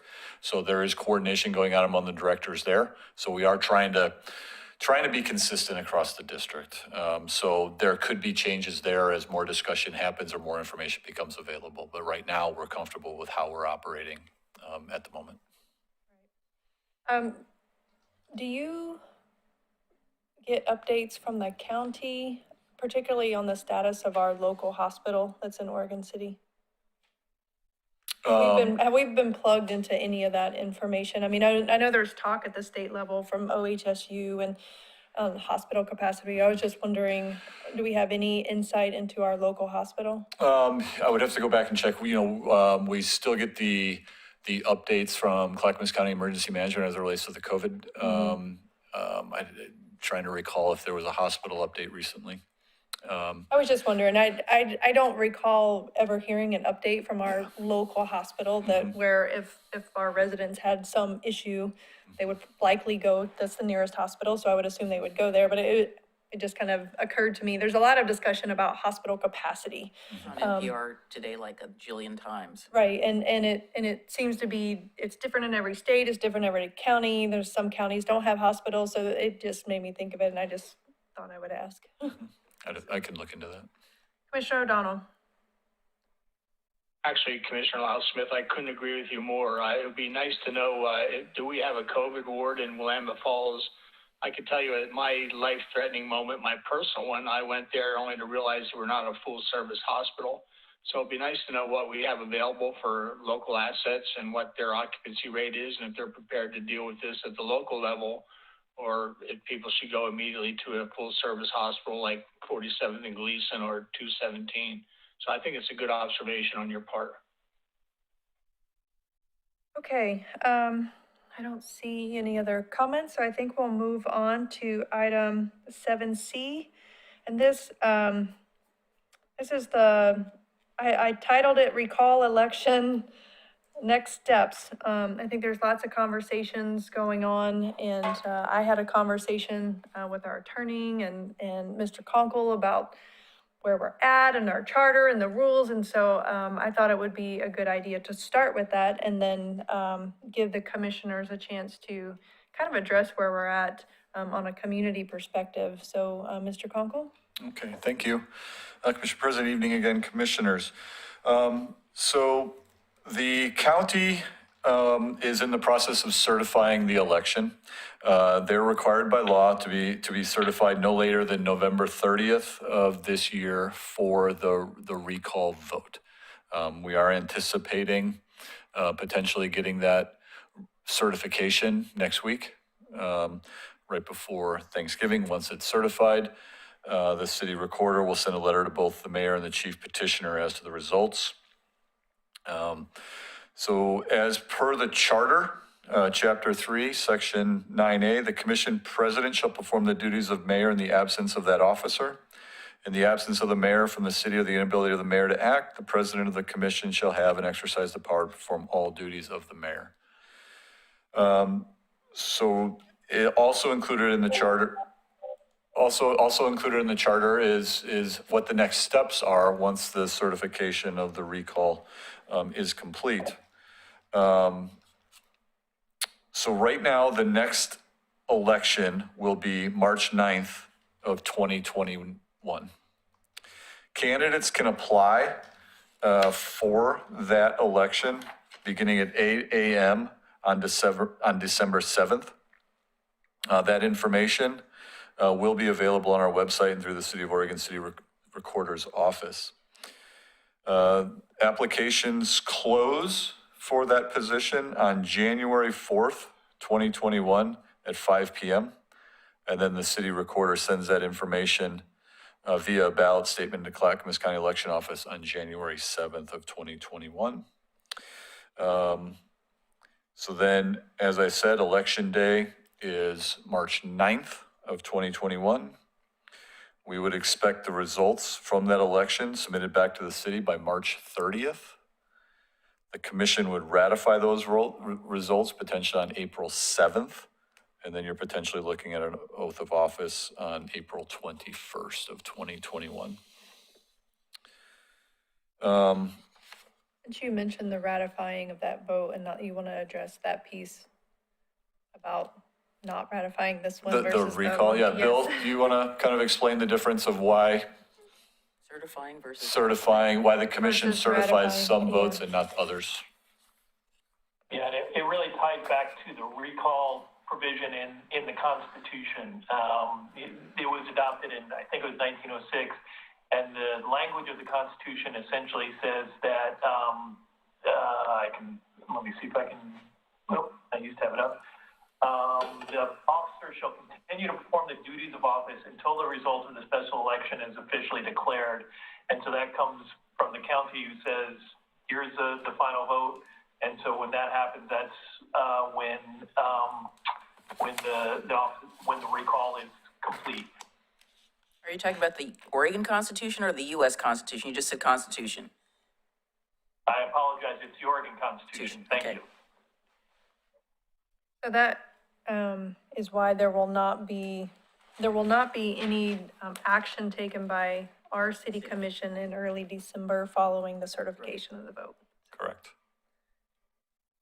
You can continue. Sorry, I interrupted you. Yep. So, so really that's the process of what we're expecting over the next several months. Be happy to answer any questions that the commission may have. Any questions about the technical pieces? No. I think Commissioner Smith? Commissioner Smith. Yep. All right, I guess the commission, so, in terms of, committee appointments and things like that, the commission president acts as the mayor for those at the beginning of the new year, is that correct? Correct. As stated in the charter, commission president shall perform the duties of the mayor in the absence of the officer. So the commission president does that. But the commission president is elected to a one-year term that is will end in January. Question for Mr. Kabizman. Go ahead. So basically, at such time as the Clackamas County elections reports the result, the commission president then becomes the mayor with all powers exercised by the mayor? Technically, she doesn't become the mayor, but she does all the powers and duties of the office devolve to her. Okay, so at that point, that person could make appointments and do whatever. Yes. Okay, thank you. Commissioner Smith. Sorry. So, at the beginning of the new year, when an appointment or a discussion about the new commission president, is there anything that precludes the commission from keeping the current president as the future president, or do we have to change that over? Nothing prevents you from keeping the current president as the president for the next year. Okay. Well, or until such time as a mayor is elected. Right. Well, she remains commission president even if a new mayor is elected. You know, you select your commission president at the first meeting in January, and whoever that commission president, they go through the full year. But when there's a new mayor elected, she no longer has those duties of the mayor. So she remains commission president. He or she would just no longer have those additional duties. Unless she's elected mayor. Yes, that's correct. That's my point. I gotta laugh at all of us. Yeah, I know, we're all laughing. Well, I think so if someone on the current commission is elected commission president in January, and as elected in March to mayor, then the new appointed person would take over as commission president, or would there be then another election for commission president? Another election for commission president. Yeah, another commission. Yeah, I mean, the charter doesn't directly address that, but that would make sense. Yes. Ms. Ray? That there be another election. Yes, Right. that makes sense to me. Yes, because I mean, essentially, It's you know, vacating it. somebody Yes, would it's have, vacating. you would have to vacate the seat, which would vacate the president. Right. And I just want to be clear, I'm sorry, this is Katie Riggs. I just want to be clear, when you're using the word election, what you are saying is that if the person that the city commission has elected as commission president officially gets elected at the March election Yes, to right. the seat of mayor, then the body of the commission would go back and hold their own personal election for a new commission president at yes. that time. I just want to be very clear, because I don't want Yes. it to get confusing for the No, public. I'm I sorry. was totally clear on that. Yeah. This is, that's why we're kind of having this conversation, to kind of work through some of these and just be very open and transparent for the public about what the process will look like going forward. Commissioner Smith. Well, just to clarify even further, but that commission president piece would be separate, because you would appoint a new commissioner, and then separate from that, elect a new commission president. Yes. It wouldn't necessarily be the same, right? Correct. Two separate things, yes. Yes, Commissioner McGriff. Yeah, I would like to, since this was, the question of committee assignments was something that I talked to City Manager Conkle about at my monthly meeting, I would like to recommend that we make decisions about committee assignments or reassignments at our first meeting in December. Obviously, you know, there's a committee that I'm very interested in, and I would like to have the time before January, if I'm appointed to that position, to get up to speed on that. And I don't think there's anything precluding us from waiting until January to do that. And we can decide which things we, you know, I'm assuming we would do it by consensus, that people would say, well, I want to do this, or I want to do that, or gee, I don't have time to do this, or how about you do that, or whatever, however process we want to do it. I think the four of us could amicably and reasonably make those reassignments. So let me just clarify, this is where I'm at this point. The mayor is still the mayor at this point, and so I'm waiting on the certification. I have asked Mr. Conkle to work with his staff and provide for me a priority list of either vacancies that need to be filled on commissions, if there was anything that was in the wings that was waiting, that wasn't taken care of because we've been busy with a lot of other stuff in the last couple of months, to provide that list to me so that I could look at it and kind of get a good look at the lay of the land, see if there was anything I want to take care of in December as commission president. I will tell you, I will go ahead and tell you, my intent is to go ahead and move you onto that Oregon City 2040 advisory committee that was requested about 4 or 5 months ago. I was very unhappy that movement had not been made already by the mayor, and I fully intend to do that as soon as I have that ability to do that. Is that list something you're wanting to share with us so we can look at it with you? Probably. Like I said, the only thing that I know for sure is the one that I know that you asked about multiple times and the mayor refused to appoint you to that committee. I'm not aware of any other commissioner that really wanted to participate on the Oregon City the one we're talking about is the Oregon City 2040 advisory committee. No, Commissioner O'Donnell said I had to do it. And so that one I felt like had been intentionally ignored by the mayor for months. And so that one has been on my radar for a couple of months. But other than that, I want to work with the city manager and kind of get a lay of the land, and then we'll circle back. Commissioner Smith. So I would hope that we would be able to fill any vacancies prior to the new year, but after the election is certified. And then clearly there'll be some shifts because we have alternates that might step up to primary positions on those lists. Also, I think there's a couple committees that aren't even listed on that list. I don't think the West Advisory Committee is listed on that list, which I'm on. So I think there needs to be a revisit of that list and the shifts of things that are happening with the vacation, with the removal of the mayor at some point, and then whatever else we need to do to fill before the new year.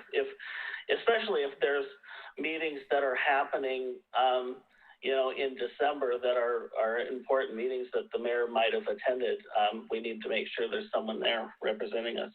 Right, and that's the reason I have asked for this list. I've asked for the manager to tell me, and there's some committees that aren't meeting at all. So, I want to focus on the ones that I know that we have important meetings coming up and we want to make sure that we have representation there. I will say, if you have a committee that you're on that's not on the current list of committees, will you please email Ms. Riggs and let her know so that we can make sure that when we're looking at the list, we have the full list. Commissioner O'Donnell. Well, first, I want to reassure Commissioner Rocky Smith that he is guaranteed to continue serving on the West Committee. I know how much that means to him. That is not your choice, sir. Does a bulletproof vest come with that? Other than that, I'm going to say something because it's easy for me to say. And I am, this special election is going to bring candidates out of the woodwork. And I'm not one of them. I'll tell you right now, I am not interested in being the mayor, but I would be proud to serve as a commissioner under any of my three fellow commissioners here tonight. And if anybody else wants to put in for that position, you better come ready to work, because these people that I sit up here with, they do their homework and they work. So don't apply if you just like the sound of the title or you think there's something special about it. It's a job that you come to work. So make your choice as well. But I know that these three people I sit here with are good choices. Other than that, it's interesting that Mr. Mitchell brought up a couple of points, and I'm wondering if, this thing about the mayor making the commission appointments, and there's something else he brought up tonight. Oh, about running citywide. Is that something, do we want to try to put that on this March election, or is it just too much to deal with too soon? Too much. Mr. Kabizman? I think we need to talk about it. Yeah, I'm not sure of the timing of whether or not it can make it. Does the special election, and let me rephrase my question, does the special election in March have the option of adding additional items for the city commission, or is it solely to respond to the recall of the mayor? Yeah, the March election does have options. Oh, sorry, Bill, if you were going to answer that, or Mr. Kabizman. It does have the option to have other ballot measures on the March election. And honestly, I'm going to go two ways here. Honestly, if you put additional things on, or if other jurisdictions add things on, the cost of the election is not as expensive for us doing one item. Although if we have multiple items on it, the cost of the election could increase too. It just depends. I'm not exactly sure how they do the cost. I think it's more on how many ballots they mail out and all of the staff time and everything that goes into it. So if other jurisdictions have items on that March election, the cost to us would be cheaper. I don't know how it would affect if we had multiple items on one election.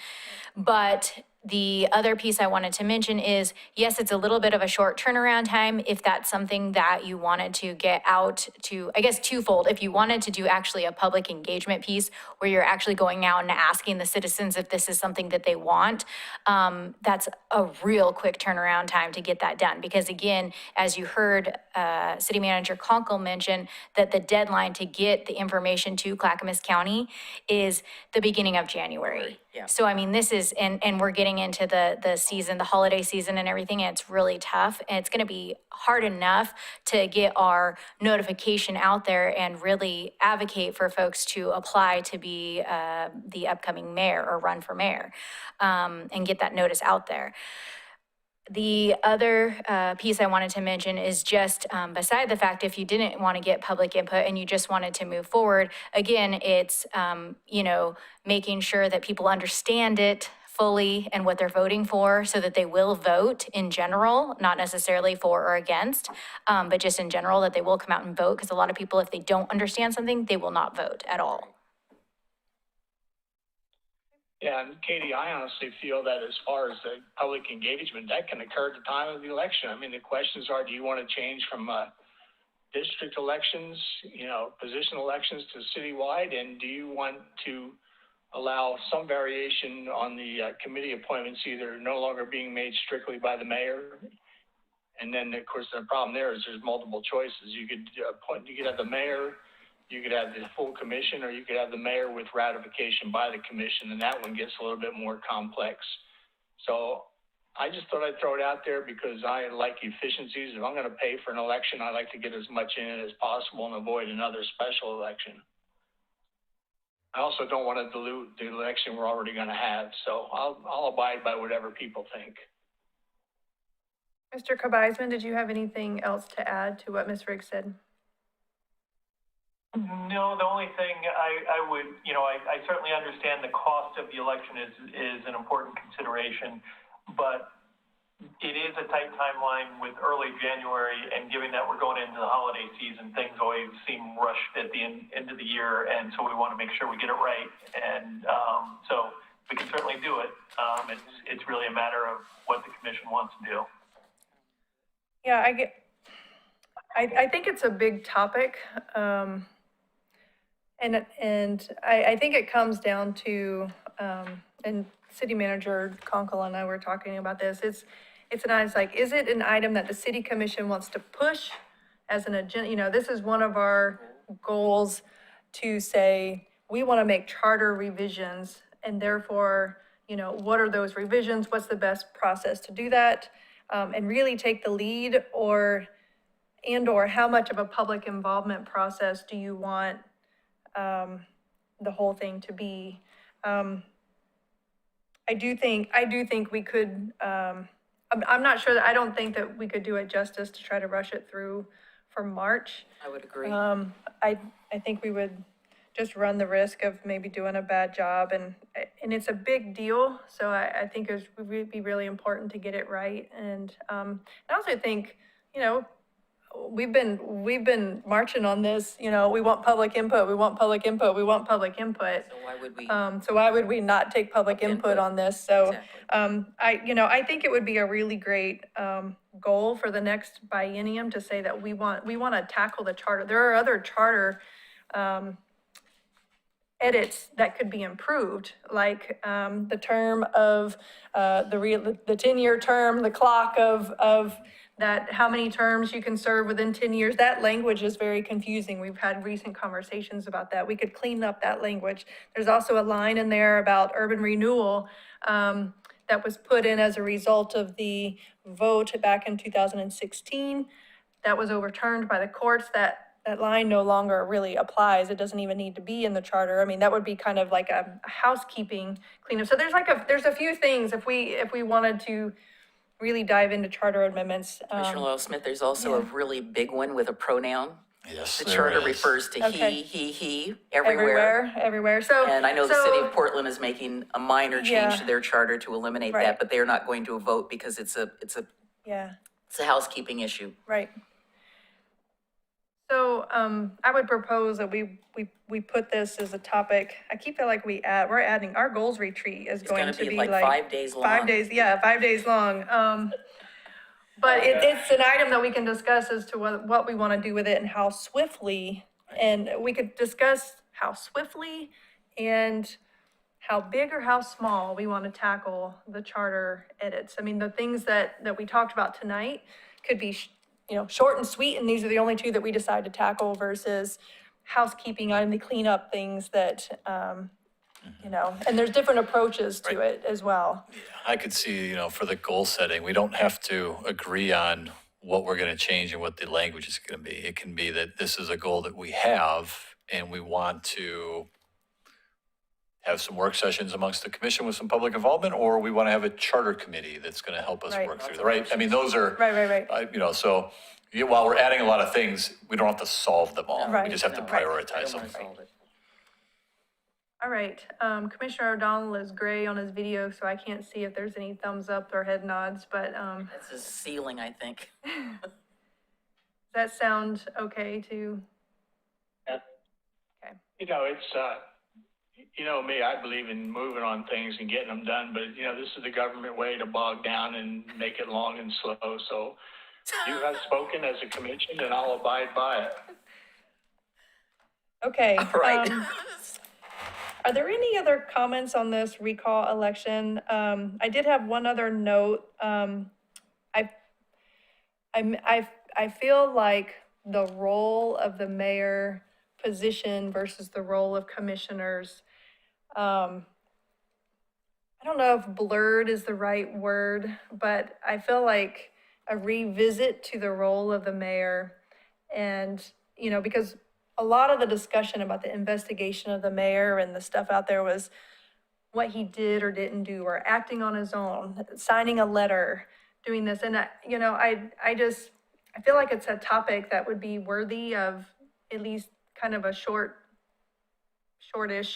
discussion, just to make sure we're all clear about our role and the expectations of the mayor position, and how that position represents the city, and just making sure that, and this could be after the goals retreat, because I'm not sure the timing's going to line up, but once we get a full commission, I guess I just wanted to get it out there. I just feel like that would probably do us some good as far as a reset from a governing body stance.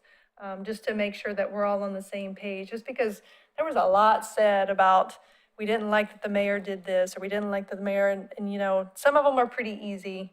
But that's just kind of my take and just a comment. Commissioner Smith?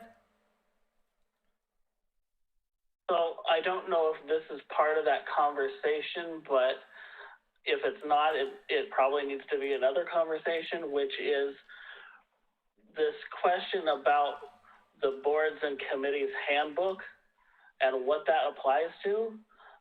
Because when we put that in place, it was very clear to the commission that that applied to the commission.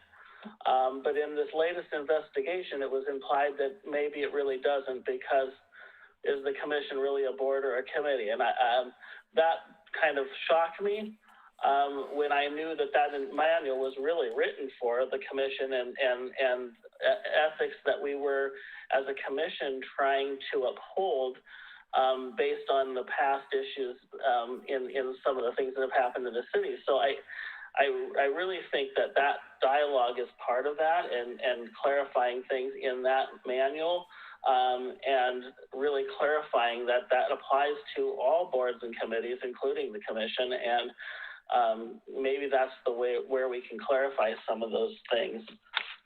Yeah, I would agree with that. It certainly did feel that way when we were reviewing the investigation report, and the investigation was all about statutes and criminal, you know, whether something was a criminal offense or not, and it certainly felt like our commission rules and procedures was kind of, well, that doesn't really matter. It doesn't hold weight.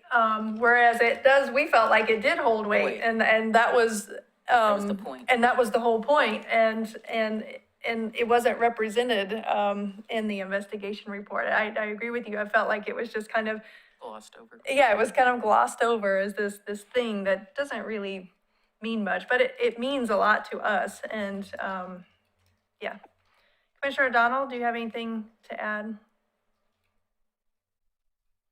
You know, the only thing I'd say about that whole process is, in times past, we relied upon ethical, honorable individuals who have a sense of right and wrong and sense of community first. And even at the national level, we're seeing the difference between community, country first, and our own self-interest. And I don't know, maybe we're entering that period in time where we have to define these things so tightly that it's just troublesome that there's just no sense of right and wrong where we have to define it so tightly. And I worry about, if we define it so tightly, do we put ourselves in a box? So I get what you're saying. It's just troublesome. Yeah. Yes, I completely understand. I think my original comment about the roles, I think it would just be good for all of us to be clear, because I do think, you know, the mayor talking to other mayors, for example, is a perfect example of that's actions that he should be doing. He or she should be doing. But as a checklist, you know, to make sure it's like, are we all on the same page of this? We all have the same expectations of representation for the city and the city commission, because there definitely are times when each of us, not just the mayor, but the city commission, when you go somewhere, you are representing. It doesn't get removed. So just being really clear about things that are appropriate to say when you are representing versus things that to be careful about. But I think we're kind of beating this to death. Commissioner McGriff, did you have anything to add before we move on? Yes, since I was the one that brought this up to the city manager, I guess I just want to say to the public a little more than what I've already said that was quoted in the print media, is that I really feel that we have an opportunity as a commission and a city to get back on track. And I'm committed to do that work with my fellow commissioners. And when I say commissioners, I'm talking about all 5 of us, or the 5 positions. We're all commissioners. One person may have the title of mayor, but it's still a body of 5. And it's really incumbent, in my opinion, that we operate as a commission and not as individuals. even though we may be on the end of a 3-2 vote or a 4-1 vote, once the commission makes a decision, then that's the direction that we need to go in, and that's what we need to support. As a student of political science, I've studied governments in all different shapes and sizes, and we have a city manager form of government.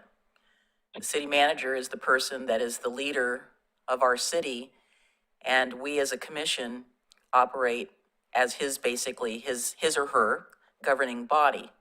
But again, I go back to that statement that we are a commission, not one of us is above the other, and that we need to operate as a commission. And I hope that the community understands our commitment to move that forward and to work on your behalf. And I'm hoping we can put the divisiveness behind us and come together as a committee. We're always not going to agree as a community. We're going to have differences of opinion, and I hope we have differences of opinion, but please feel free to reach out to any of us. We're here on your behalf. So that's really what I wanted to say. I'm looking forward to the next few months. I'm excited about the next few months, and I'm excited to have 3 very awesome people that I get to work with, and I feel very privileged and humbled to receive that honor. And thank you very much, community, City of Oregon City. All right.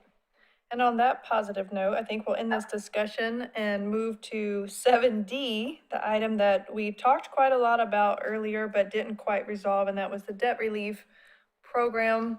To try to make this short, I think the only outstanding item was maybe 2 items. One, do we remove the tourism checkbox or leave it as is for the debt relief portion?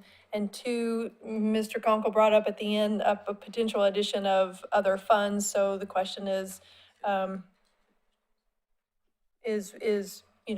do we need to do anything as a result of that? And I see 2 hands. Commissioner O'Donnell, I think you were first.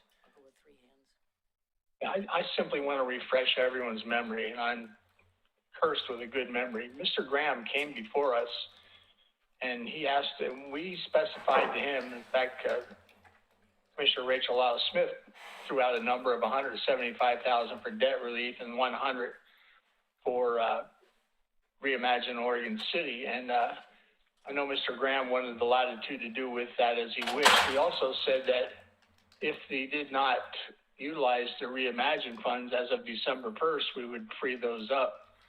So, I mean, if you want to reconsider giving Mr. Graham total latitude to do what he wishes and spend those funds as he sees fit, my personal feeling was I was trying to drive the business community. I know there's a short-term survival component, and I've said this to him in meetings with everyone. There's a short-term survive the immediate time, and then there's a long-term improvements which will allow me to function in a COVID environment. So I was trying to encourage them to make those long-term improvements, not just survive the moment. And that's just the background. I recall what happened, what we said. If this commission wants to do something different, I'm fine with whatever you choose. Okay, thank you. And I will say that this is we're talking about it in response to the citizen comment that we heard tonight from Ms. Hanlon saying that there were businesses that had submitted applications that were denied because they didn't meet the tourism checkbox for the debt relief program. So that was the reason this whole thing came up. Commissioner Smith. So I have no problem with the economic development director deciding, how to shift funds one way or another. I mean, we kind of created those numbers based on the fact that there wasn't applicants coming for the other piece. And now that we have more than what we expected, I think that's a good opportunity to make an adjustment with the funds. And I don't think that we need to do that necessarily as a commission. The only other thing, and I don't have a problem with the tourism piece either, really. I just guess I never asked the clarification about what that really means. What is the definition of a tourism business? Because I think a restaurant, if they're drawing anyone from outside the city, that's a tourism-based business. If it's a store that's drawing people from out of town, I think that I just don't know what we're using as a definition for that. Mr. Graham, do you have a response? Yes, the definition of tourism is a tourism industry business. A tourism industry business is one that provides unique to the destination experiences for the visitor. Typically, the business engages with the short-term movement of people to locations away from which they usually reside. Now, Oregon State tourism's focus includes three areas. Oregon, the state, transportation, planes, trains, public transit, hospitality, restaurants, hotels, bed and breakfasts, attractions, museums, guides, outfitters, parks, and trails. So that's the definition we've been operating on since the beginning of the program. Mr. President, permission to ask a question? Go ahead, Commissioner O'Donnell. So when we talk about experiences unique to Oregon City, do they have to be branded as Oregon City experiences, or if somebody here makes a special fudge that's their unique blend, that people come here to buy that fudge, or do they have to buy something that's branded as an Oregon City item, like whatever, coffee mugs or whatever? How do we? It's so hard to make that definition and draw the line for me. Generally, it works both ways. Generally, if you're a gift shop and you're providing wares to the public, a gift shop is eligible, whether you have something like an Oregon City logo on it or not. Gift shops are eligible. There are certain industries that are just supportive of tourism, period. Restaurants are just a fundamental support of tourism. Coffee shops, same thing. But I hope I answered your question. We've tried to make the program as flexible as it can be relative to the industry we were trying to focus on, which is tourism. I hope I answered your question. I understand the difficulty of it. I mean, to me, it's like if you can get that commodity anywhere on the internet, a store elsewhere, it's not unique to Oregon City. I don't know if that becomes a tourism-facing business, but I struggle with it. I don't want to be the one that defines it. Commissioner McGriff. Well, I'm gonna throw some caution to the wind here and make a suggestion and proposal. I would like to suggest that for the applications that are already in, that are meeting that tourism criteria, that you go ahead and process them that way. But I would like to just take that out of the remaining money and just make it open. I think we have interest and we have businesses that are not necessarily tourism, that are downtown, that are, I don't know if I'm considered a tourist, but, I'm downtown shopping at a gift shop. I'm going to the nail salon. I'm going to the bakery. I'm not a tourist, but some of those businesses are suffering. And I think that if we have additional money that needs to be spent, I think we have an opportunity to spend it. And I would say, I'm going to recommend that we take it out. And I'm saying that from the standpoint of somebody, including Commissioner Smith, who is on the tourism strategy. But these are extraordinary circumstances. This is not what I was anticipating at all that we were going to be going through. And I think we need to be nimble right now, and we need to be flexible. And I'm willing to compromise and allow Mr. Graham to shift the money around, even though I still want to see some in the debt relief that has the tourism component lifted from it. I also want to see some funds available if somebody is not a tourism-facing business, but could do something with money that would be innovative and allow their business to survive in this time. So that is, I'm just going to throw it out there. If I could, Madam Chairman, there's not going to be a lot of money to shift around. The financial overview is this. Right now, as I mentioned earlier, under debt relief, we have 17 applications right now, totaling $60,269. Now, as you recall, you've allocated $175,000 for debt relief. So that leaves us with $115,000 under debt relief. And so therefore we have something of a little excess there. But when it comes to reimagine, you had allocated $100,000, and based on our projections, we're looking at applications totaling $162,500. So we're under $62,500. And so therefore the difference between the two is $52,500 for everybody in the city, every business in the city that might be eligible. That's not a really lot of money for the rest of the community. So I would recommend, if that's the direction, that there is additional CARES money available that could be added to the overall pot. And the city manager had mentioned, I think, 119,000 that could be added, maybe 120,000 that could be added to the overall pot, so that we can't help everybody, but we can certainly help more. I did some math, and it looks like you got $4,300 that could be given to somebody. I don't know. No, 53,000. Yeah, it's 53,000. Oh, yeah, sorry, 53,000. right, and that would be the money that you were saying. It's currently unallocated, so why not make it open to whoever applies because they need it, versus having a tourism, I mean, that meets all the other, Yes. that meets all the other requirements, But not the tourism not the part. tourism one. That's because, exactly what I'm saying. Yeah, Commissioner Smith.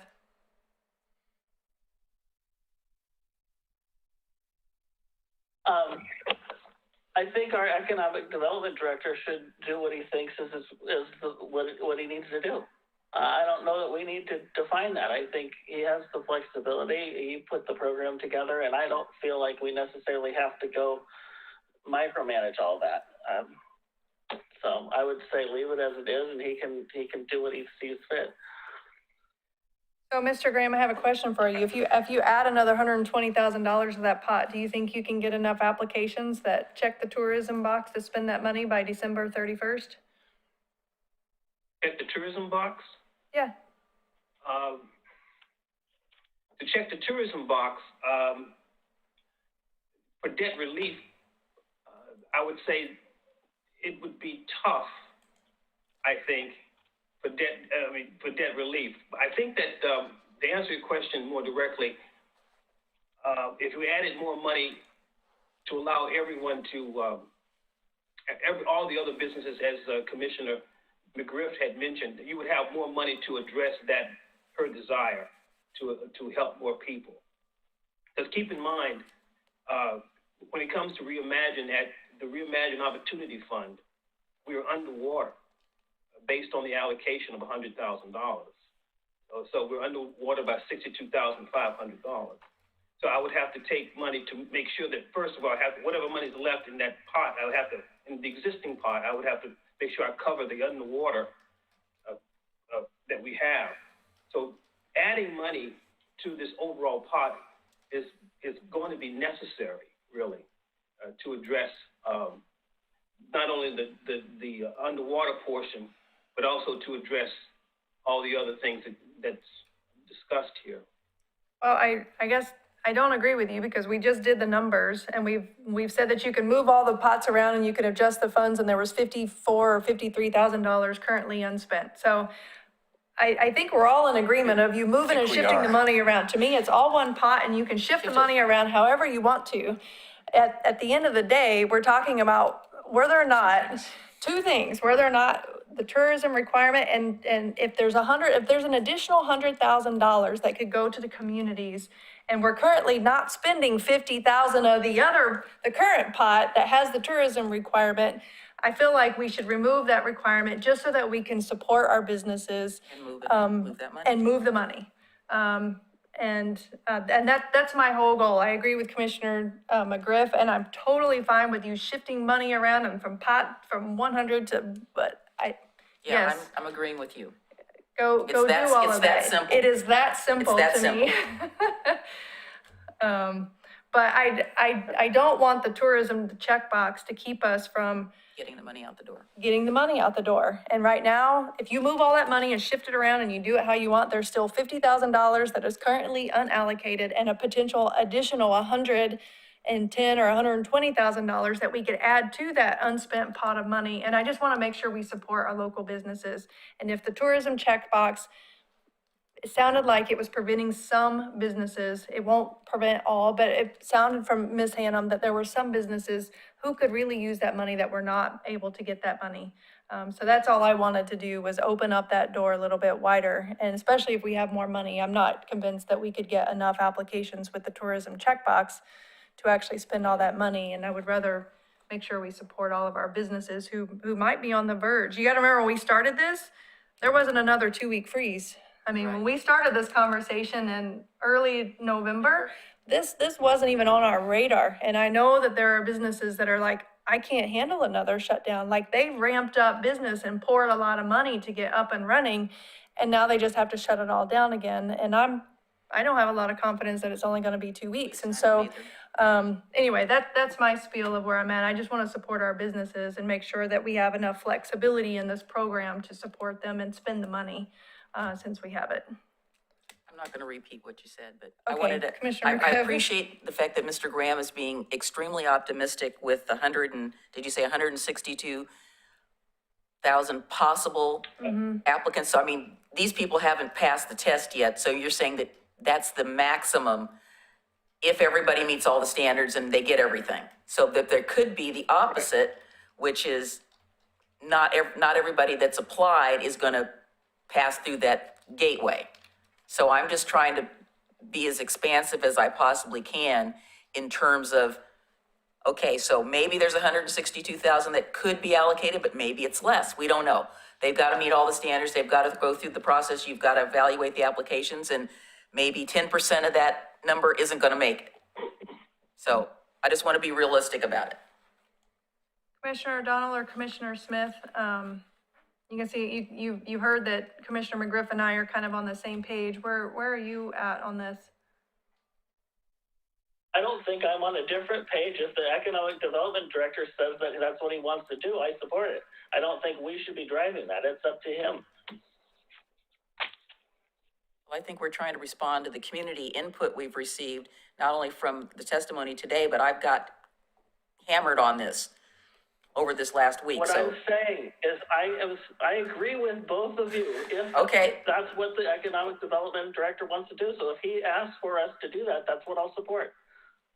All right, the question I'd is, like to hear it from him. Economic Development Director Graham, can you do what we're asking? Is that within the possibilities? I would be pleased to do what you're asking because it would make more resources available to everyone. Although we're not, to more businesses. Of course, we can't help everybody, but it will certainly help more. Okay, I think. All right, I think we've solved, I think, Mr. Graham, you have enough direction at this point, right? We're all on. Commissioner O'Donnell, anything else from you? Just a quick clarification. So the applications that are currently sitting out there in the box basically say tourism based. So if I happen to run across somebody else that I think needs one, is that going to get crossed out? If they're not a tourism based business, I could give it to them? Yes, based on what our discussion is today. Okay.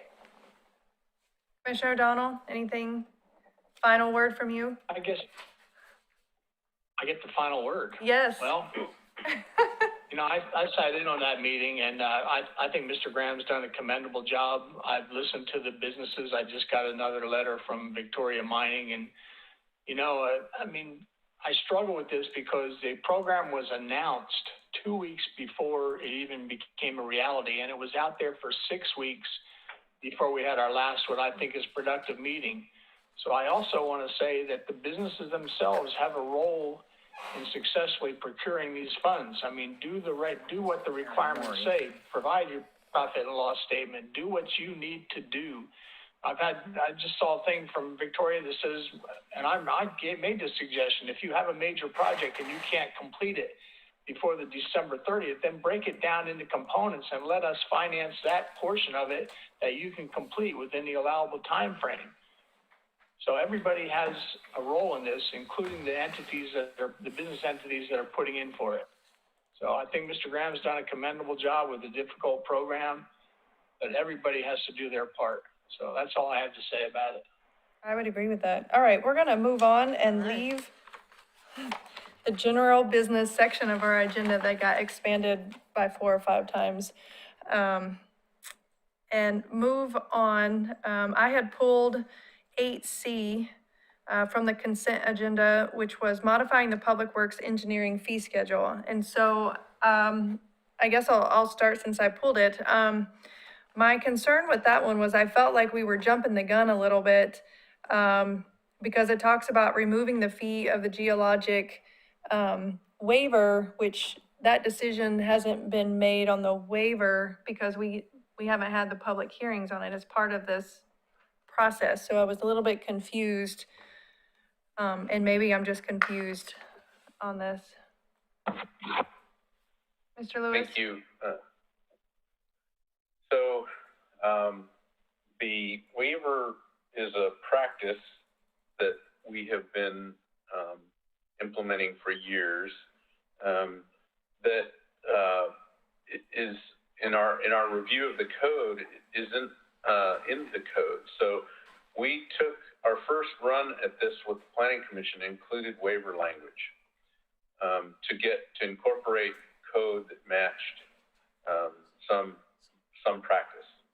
And in the responses we heard from the discussion, either as planning commissioners or as public comment, there was concern raised about the fact that these waivers are too subjective and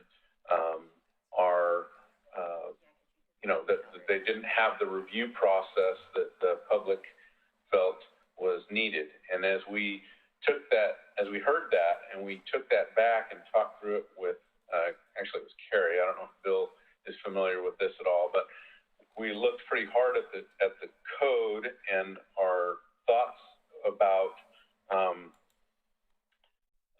code changes and appeals of code changes, and we felt like that waiver language could be challenged enough if we included them in the code that we'd rather pull them out, which then means that we've got a fee adopted, and since we've got a fee in our fee schedule that's adopted for something that's really not outlined in our code, that's probably a practice we shouldn't be doing.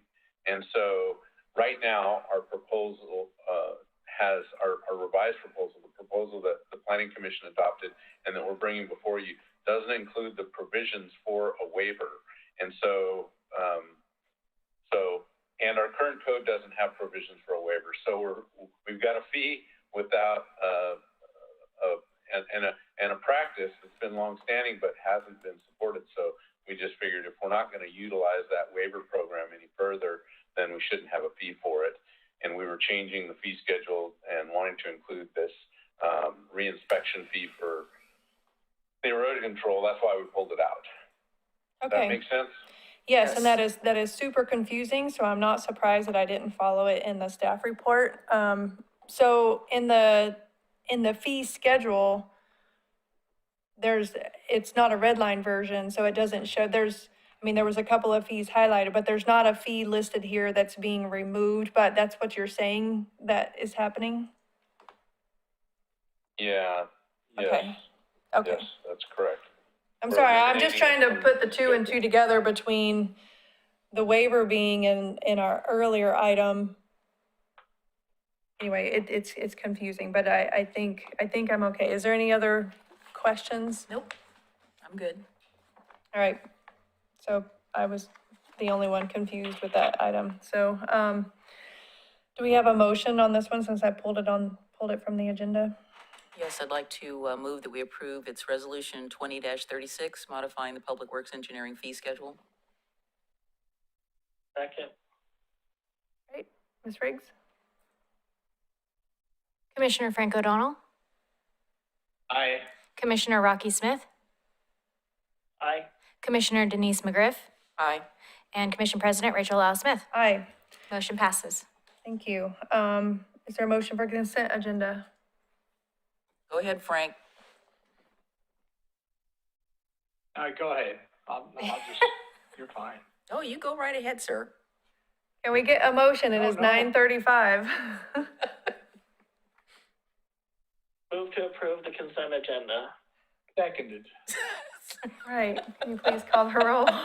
Commissioner Frank O'Donnell, Aye. Commissioner Rocky Smith, Aye. Commissioner Denise McGriff, Gosh, I don't know. Aye. Commission President Rachel Lawsmith. Aye. Motion passes. All right, moving on to communications. City Manager. Thank you. We'll begin with an update from Ms. Turway concerning community conversation on severely rent burdened. Laura, we can't hear you. Residents are, Oh, wait. There you go. Okay. sorry, close up. We know too many residents are spending more than half their income on rent. And though we know we can't address this alone, the first step is to really understand the experiences of those community members and work together to try and identify at least some actionable solutions that we can take. And so I wanted to invite the community to attend a community conversation on Thursday, December 3rd at 6 p.m., where we're going to talk about what it's like to be rent burdened and spending so much on rent or mortgages, as well as identify some potential solutions. Also, this will help inform our OC 2040 comprehensive plan moving forward as well. We have a website established that has details regarding this, so please sign up and register for the community conversation. Also on the website, we have a survey so people can provide feedback if they cannot make the meeting or if they feel uncomfortable speaking in that forum. And then we also wanted to invite the commission to attend as well. Thank you very much.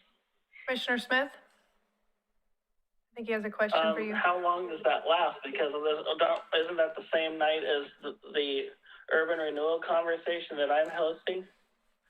I think that it is. It's really hard to fit things. It is, I'm sorry. I won't be there then. It is. We do intend to provide, we'll have a written summary of the information, which we'll both provide to the OC 2040 group as well as to the commission. So we'll feed you back the information that's coming there. I sincerely apologize for the conflict. We tried a lot of dates and this had the most availability. Okay. And I will add that we are required by statute and to have the meeting, I believe, by the end of the year. So we were restricted on our time in which we needed to have the public meeting. Is that correct, Ms. Turway? That is correct. And I was kind of waiting to see if COVID would have given us more time, but apparently not. COVID's not giving anybody any time. That's the problem. All right. And the last, obviously, we talked quite a bit about impact of COVID on our small businesses, on our large businesses, on our community. And then obviously, as we're dealing with, we have the 2-week freeze now that we're dealing with as well. So in partnership with the Governor's Office, Business Oregon, and Travel Oregon, Oregon City will be participating in the Give the Gifts of Oregon campaign as part of a comprehensive effort to support local businesses. So really what this is, just as much as we can get out, support our local businesses, whether that ordering to go, shopping online, just let's come together as a community and try to support our local businesses here, small businesses, big businesses, medium businesses. This is getting harder and harder as we go through this winter. And, hopefully there has been some good news that'll hopefully start to break some of this, but hopefully we can come together and just shop local and support our businesses here as much as we can. November is still Shop Oregon City Month. Yes, it is. All right. That's all that I have for tonight. Okay. Any communications from our commissioners? Yes, in deference to Commissioner O'Donnell, I'd like to go first. I just wanted to say that Small Business Saturday is coming up on the 28th of November. I believe, I was just going to look at my calendar real quick, make sure I have the right date. That is going to be a promo downtown. There's going to be a couple of events. So several of the businesses downtown will be giving away a specially designed cookie cutter. If you shop at their business and make any purchase, you can get them. There'll be a list online at the DOCA site. In addition, just because I haven't looked at them, but I can see on my watch that I have a number of texts. Many citizens are texting me and basically wanting to express their appreciation to the city manager for his efforts to move the Waterboard Park ordinance in and getting it done before the end of the year as he had promised. And this community is, I'd say most of the community is very happy about it. Some of the community might not be, but I also want to express my thanks. It's done and it's fantastic. So thank you. Commissioner Smith or Commissioner O'Donnell? Do you have anything for communications? I just wanted to say, three of us attended the ribbon cutting for the kiosk, yes. elevator kiosk, tourism kiosk, which was, it was a very small group. But it's nice to see that the kiosk is there and that there's information there for people coming in and out of town. I spent a good portion of the weekend at the elevator, observing the filming, the Netflix filming. I spent a lot of time downtown this weekend. How was that? It was pretty cool, very cool, and it actually did draw a lot of people to the bluff and into the downtown to kind of check out what was going on. It was very interesting. So very slow process. Watching them film car chases and things like that throughout the downtown, but. I mentioned this at the last meeting, whatever we as a city can do in the future to help the businesses that are affected by the filming and also encourage filming to continue in Oregon City. I think we really need to do that. I don't want the businesses that are, affected to kind of campaign against us, bringing in film companies. I think we really need to be proactive and be able to assist our businesses so that we can, that both our businesses and the city as a whole can benefit from film productions coming in. Because I know in the past that hasn't always been successful, but for the future in tourism, seeing Oregon City on film and TV is actually a really good benefit to the city if we can do it in a way that doesn't drastically affect businesses.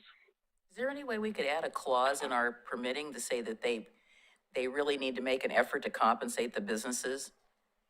Yeah, I think we discussed that last time. I don't know how specific that is. I mean, it's been a while since we've been over, and we kind of rebuilt that whole filming process and with collaboration with the county, but it's been a long time since I've kind of gone through that.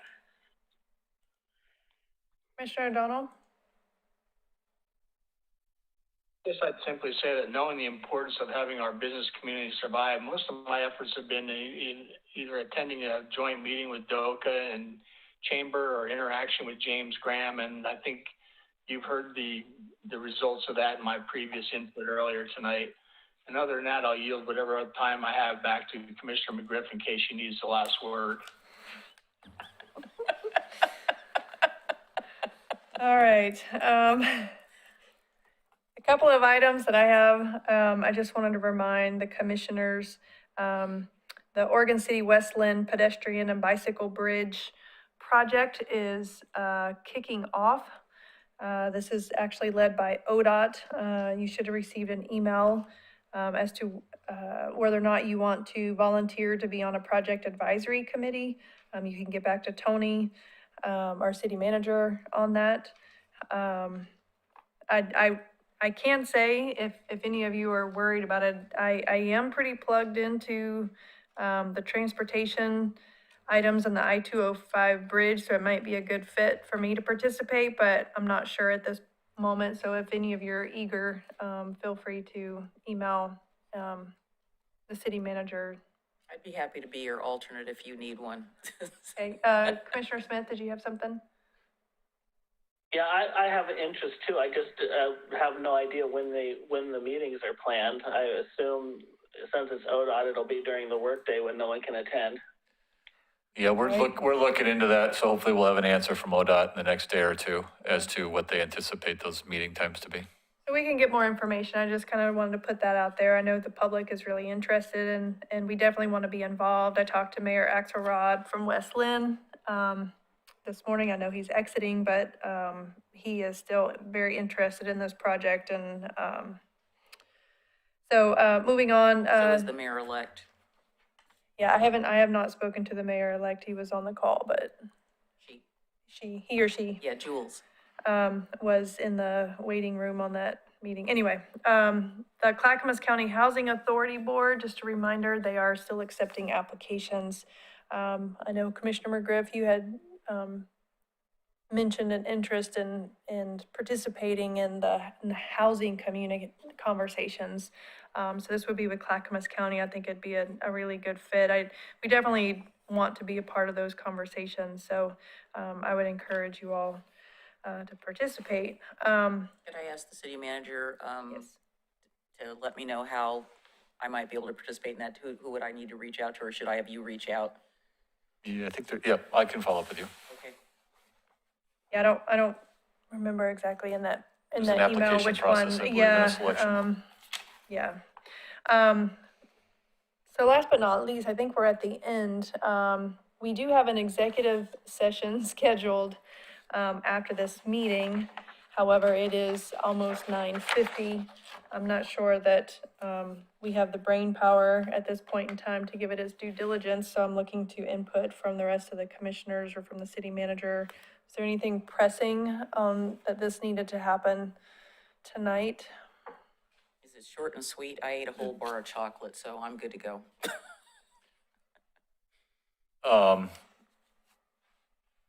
It'll be a longer conversation. I actually think it will too. My vote is do it tonight. Yeah, my vote is to postpone it. Commissioner Smith, did you say no tonight? No? I'd rather do it tonight. Oh, I would too. Commissioner O'Donnell? I have no preference. 201. All right, well, we'll move into it, executive session. I'm gonna take this as a majority approval to continue our meeting after 10 p.m. Yes. And I know it's gonna be an executive session, but I think it's important that we kind of talk about it and declare the staff is here. We've lasted this long, so we're gonna take a 5-minute break. Let's do a world's record and get it done. And I will adjourn this meeting and come back in 5 minutes for our executive session. All right, Yep, thank you. meeting's adjourned.